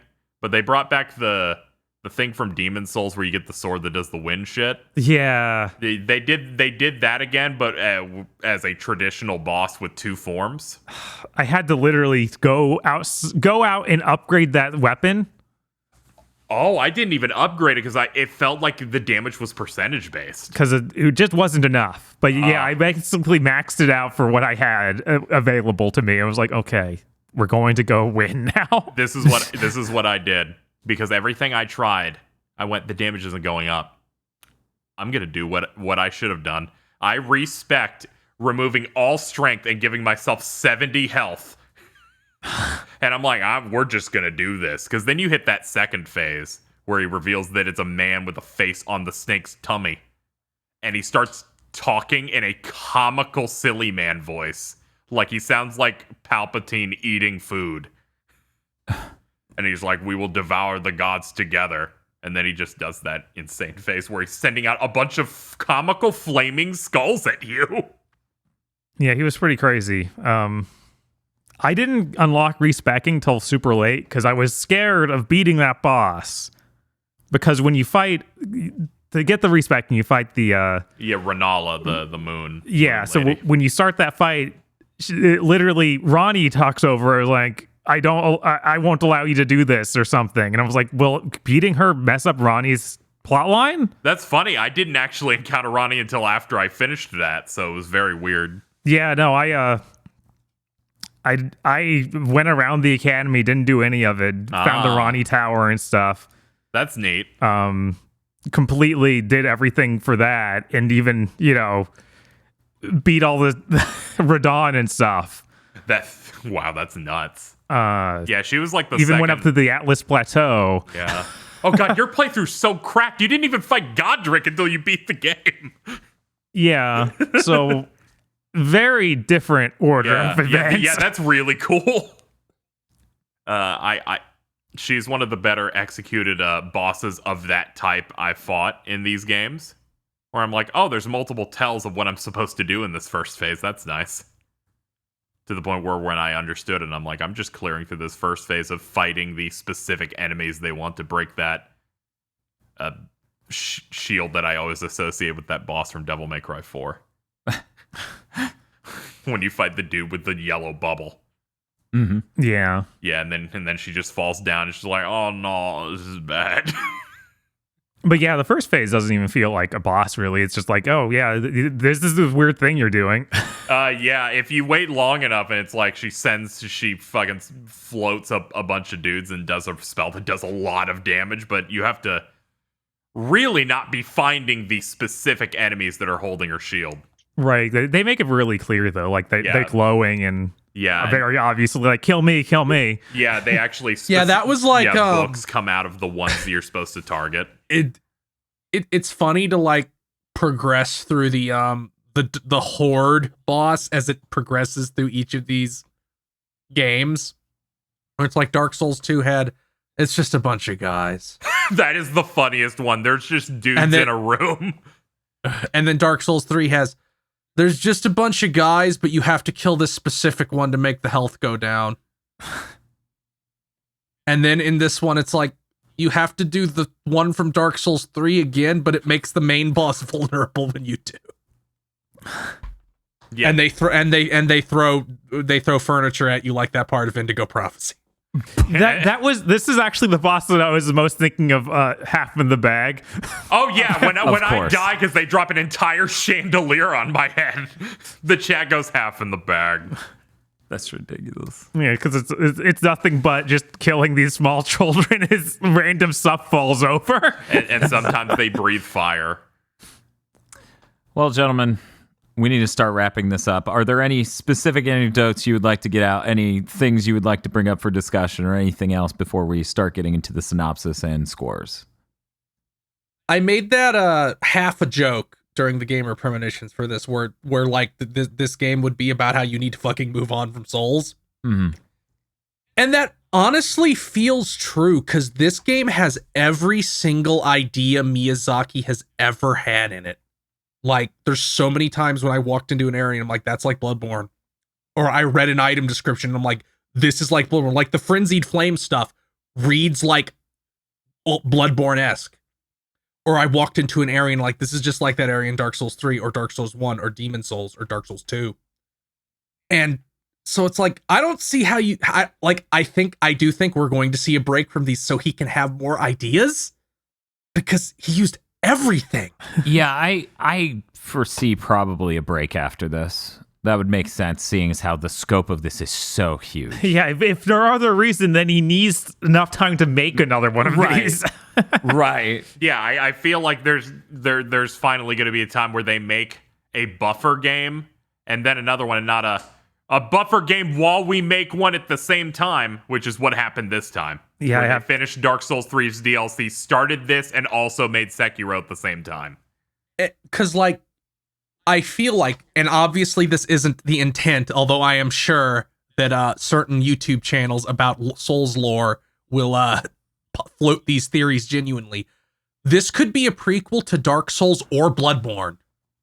Like, there's stuff with both. Like, you can find the Bloodborne saw in this game. There are dudes with auto crossbows. And then you read the Frenzied Flame stuff and like, yeah, there's this other country where they're really into blood and madness. Mm. And there's like stuff that like talks about Dark Souls. So it just feels like this is what Miyazaki originally wanted to make when they made Demon Souls, and obviously that was impossible for the time and money in PS3. So this feels like the full realization of what started back then. So obviously there's going to be some kind of break. Yeah. I think that's very, very likely. Can you imagine like the Dark Souls 2 version of Elden Ring? Yeah, I'm like, I don't think that they can go back and do just a normal Dark Souls again. Like, people will be disappointed if it's you can't. Yeah, the only thing you do now is a new setting with an open world, and that takes a lot of time and a lot of effort to make it more distinct. Yeah, you don't want to make like a different aesthetic open world, and then the Asylum Demon is still wandering around with all his same axe swings. There's just a feeling of like, there's also a feeling aesthetically of freshness compared to Dark Souls, when I'm like, it looks like a normal day in this area instead of drab, bland colors, and it just looks like hell. Like, they went for an aesthetic in this game that just feels better. I don't know. I feel like it still just kind of waves back and forth. It's kind of like Dark Souls does, where each area has a different feel, but it all still felt intensely Dark Souls to me, except for Limgrave, where it feels like more normal. It feels a little bit different to me overall, because this is like the only one where it feels like there's hope. I didn't get that. Yeah, like there's plenty of like characters that are like actively participating. Well, there's a lot of characters, and it felt like there are endings in this game that aren't just where things could even conceivably get better. Where in Dark Souls 1, and I'm not even fucking talking about 2, and 3 is just like, do you want the world to end now or a month from now? It's up to you. Which of these do you want? Yeah, I feel like there's only there's one variation ending and the Frenzy Flame ending where I'm like, oh, these are genuinely bad results. Where everything else has like some level of hope. I'm able to get into a game a lot more when there's like actual living characters with brains that I can interact with, which I feel like really helped make it feel real distinct. Why are you underselling patches like this, huh? I didn't meet Patches on my playthrough. I had to do it on the second one where I was messing around, and then I'm like, Yeah, oh, there he is. I've actually seen a lot of people not run into patches in this at all. Yeah, I went Yeah, to it. he's hidden. Yeah. Oh, I didn't know he was in this. Yeah, Yeah, he's in a corner. Yeah, in the very first area in the game, you just go to the river and just follow it. There's a cave. Yeah, and he'll sell you something to make the first boss easier, but in true dirtbag Patches fashion, it doesn't actually make him easier because it only makes the first phase easier, and that's not the part I have a fucking problem with now, is I love it because he actually is a boss fight, and I did it. And then when his health gets low, he's like, I give up. And if you stand there for 3 seconds, the fight just ends. And then he just becomes a normal merchant. Cool. but yeah, I didn't have that same sort of feeling because it still has that Dark Souls thing of you talk to all these people and you're forming a party, but then the story falls out for 20 hours and all of them stop talking or saying anything new or just disappear. Oh, they start disappearing too? Yeah, they just start disappearing. I have no idea why. But there's this thing behind it. I could look like a guide and find all the story in this if I wanted, but that's still very Dark Souls feeling. Like, I don't. It doesn't feel significantly different enough for me to have a different feeling about it in general. I like guess Sekiro or something where there is just constantly story going all the way through to the end, whereas this felt like I stopped and then eventually the game ended. I mean, it's a huge enough game where I feel like that would just happen in an open world game of this scale. Right. Yeah. I happened to do enough like side quest chains that worked out. So I felt like I was regularly getting some stuff. Like in the early area, you can meet a mage that you can give like scrolls and stuff to, and that unlocks like your sorceries and stuff. And there was a long-standing quest that just unlocked by me going, "Yo, I learned this really powerful one." Where she's like, "Yeah, I got locked up this entire time. You've been talking to a projection. Can you find my real body, and then rip out its essence and put it in another body?" Because it turns out that she got kicked out of like the library for being an insane like witch that's trying to like learn the most powerful magics. And I sided with her and completed her quest, and she's right where you fight Renala. And Renala's gone. She's like, "I took care of everything here." And I went, "What? Do I just lose respecking on this?" She's like, "Go become Elden Lord. We'll be fully allied with you." I warp out. I come back in. Renala's back. And I'm like, what happened? I go off to the side. That NPC explored the evil magics too much and became an orb of flesh with 18 faces on it. And just went, and just started going, "My apprentice," like the things that went bad in Full Metal Alchemist type of thing. And I'm like, this is very sick. I did like how the things in Renala's boss fight are like the melt guys in Bloodborne, except they're just simps. Oh. Instead of having eyes on the inside, they just gave too much to OnlyFans. The most fucked up aspect of the end of this quest is you're in a room where you can't swing your sword, so you can't even put her out of her misery. So she just has to be like that, and you can't even like mercy kill her. That's another like quality of life thing where it's like, yeah, too many people accidentally hit these fucking NPCs and ruin their own playthroughs. I'm like let's make the hub areas turn your attacks off. Yeah, the DualShock and the DualSense controllers, it's very easy for me to just barely tap or barely brush against R2. That happened in Bloodborne for me. Where I'm like, "Oh no, I hit the level up woman." It's like, I don't need that. Okay, gentlemen. We're going to wrap things up. As usual, small paragraph or whatever about your feelings on the game, touching on all the different ends you think are important to touch on. And then a score. We're going to go ahead and start with KZ. Open world games have had a lot of things in them that we're kind of used to. Checklists going around. You're not really, I feel like in a lot of open world games, you're not necessarily exploring them as much anymore, but you're just kind of doing your quest objective. you're doing that. Exploration is secondary. And Elden Ring stands kind of the way Breath of the Wild does, where you just kind of pick a direction you go, and then you just explore things and figure things out that way. You try to remember things people told you. There's like this feeling where it's like, this is the kind of open world game that engrosses me in experiencing it. And I'm glad that they were able to like hit that with their presentation. This has everything I like about Dark Souls 3, but advances with multiple different new mechanics.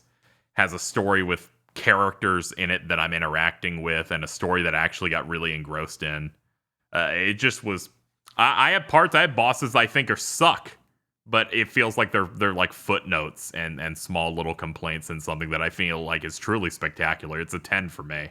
I thoroughly enjoyed that, to the point where I finished. All I could think about was I want to do another run, but also my finger's injured, so I'm not going to do another one yet. It's okay. Eventually, we'll get the back paddles for the DualSense. I saw people talking about it. They're like, I put run on the back paddle. I'm like, damn it. Damn it. That would, yeah. Wait, now that I'm thinking about it, yeah, you could play the PS4 version on the PS5 and use those buttons. that. Didn't even with the little OLED back paddle apparatus. because I own one. Can you get the PS4 controller to work on the PS5 you can with those? on PS4 games. Oh, okay. And since the PS4 version is the one that I've been playing, I do recall that and being a since thing. that's the one that isn't fucked up. yeah, damn, I didn't think of that once. Yeah. I have not hooked a DualSense, DualShock 4 up to my PS5 once. Huh. Okay. Anyway, we're gonna go to Feel now. Feel. I'm kind of where KZ is, where it's like there's a lot of parts of this game that frustrated me. Yeah. But when Dark Souls games frustrate me, they didn't frustrate me enough to stop. It's this weird thing of like, yeah, I fucking showed you, didn't I? Yeah, you thought you had me with that fucking stupid dog gut shit where he does a backflip and hits me with the sword beam and my maximum health goes down. You really thought you had something there, didn't you? But I killed him, didn't I? I wonder what your least favorite boss in this game is. Oh no, I love dog gut. Okay. I'm trying to think of, I can't even think of who my least favorite boss would be, but it's just like there isn't any other game like it. Like this is, if you got this far and haven't played, and for some reason have no opinion on it, don't know whether you want to play or not, this is like the ultimate game to shove at people who are like, they'll never make a game like Morrowind again. Because Morrowind didn't have the compass, it didn't have, quest markers or any of that shit. And it was also weird. And this like has an actual story with characters you can follow and stuff. I do think it's funny how roundabout, by the time they got all the way here from Demon Souls, they really did start to sort of make something that would even vaguely fill the spot of a Morrowind. Like, that's amazing and beautiful in a sense. And that's what, and like, I don't know if I ever mentioned this. I think I did on Twitter, but when I first heard of Demon Souls, this is the game I imagined. Yeah. Because I was coming off of playing Oblivion. So I imagined something like Oblivion, because it's like a Western style RPG. Even though it was made in Japan, it has like knights and stats and stuff and dungeons. So we finally got to what I thought Demon Souls would be. Jesus. 15 years later. But I do think that some of the jank is Miyazaki's fetishes aside needs to be ironed out. So I'm only going to give this a 9. Okay. But I still really enjoyed it. Even if it's like someday I'll play this again, but right now it's just like saying no. I ate the mountain of green beans. I don't need to eat it again for a while. Like sometimes there's like pork in there. Ooh, but they're like they're Cracker Barrel green beans, or it's like it has to have half a pound of bacon grease per square inch. But I need time. Okay.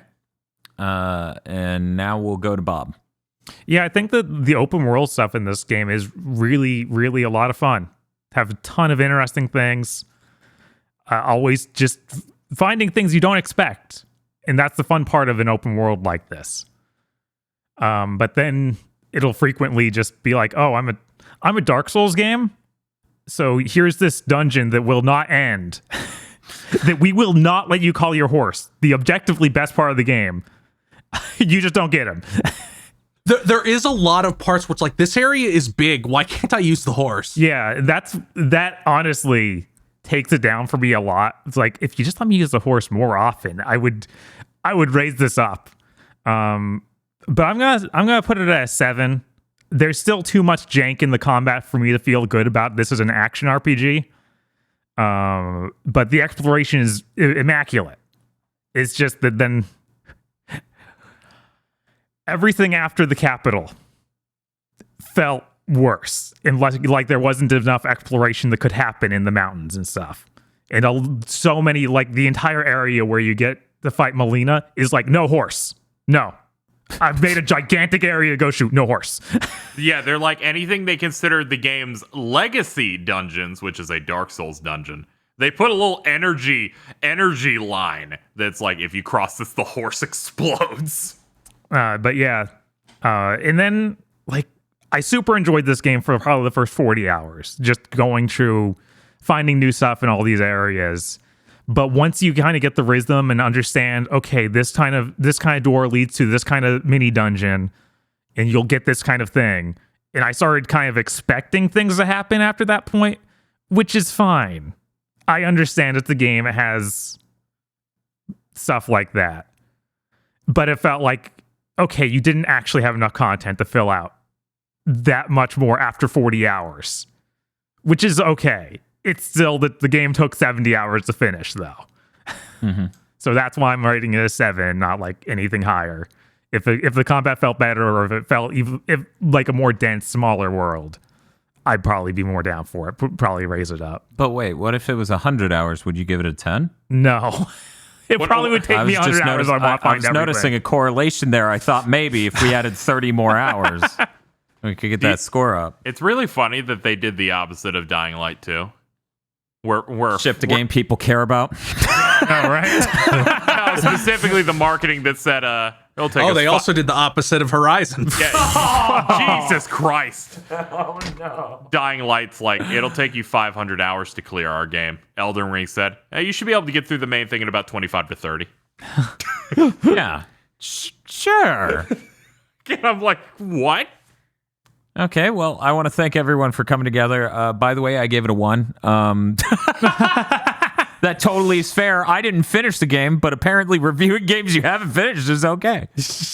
But no, given your 3 scores, that works out to an average of 8.6666666666667. I want to thank you guys for coming together to talk about this game. I really enjoyed my time with it. I wasn't going to beat it anytime soon. In fact, I think the maximum enjoyment factor is me not needing to beat it. Yeah. Yeah, I think I would have enjoyed this game a lot more if I didn't even consider myself as beating it. But yeah, thank you guys for the thorough spoiler cast, and thank you everyone for listening. This month's GigaBoots videos were brought to you by the continued support of our executive producers, such as Esme, E. Lee Broyles, Star Falcon, Spaceman Spiff, Red Blaze 27, Brendan O'Sullivan, Burning Pepsi Man, Adam Admar, Cooper Tank, and Virvarm. Thank you very much to our executive producers, and also these gamers. If you want to support GigaBoots so we can continue the content crunch, then head on over to patreon.com/GigaBoots today.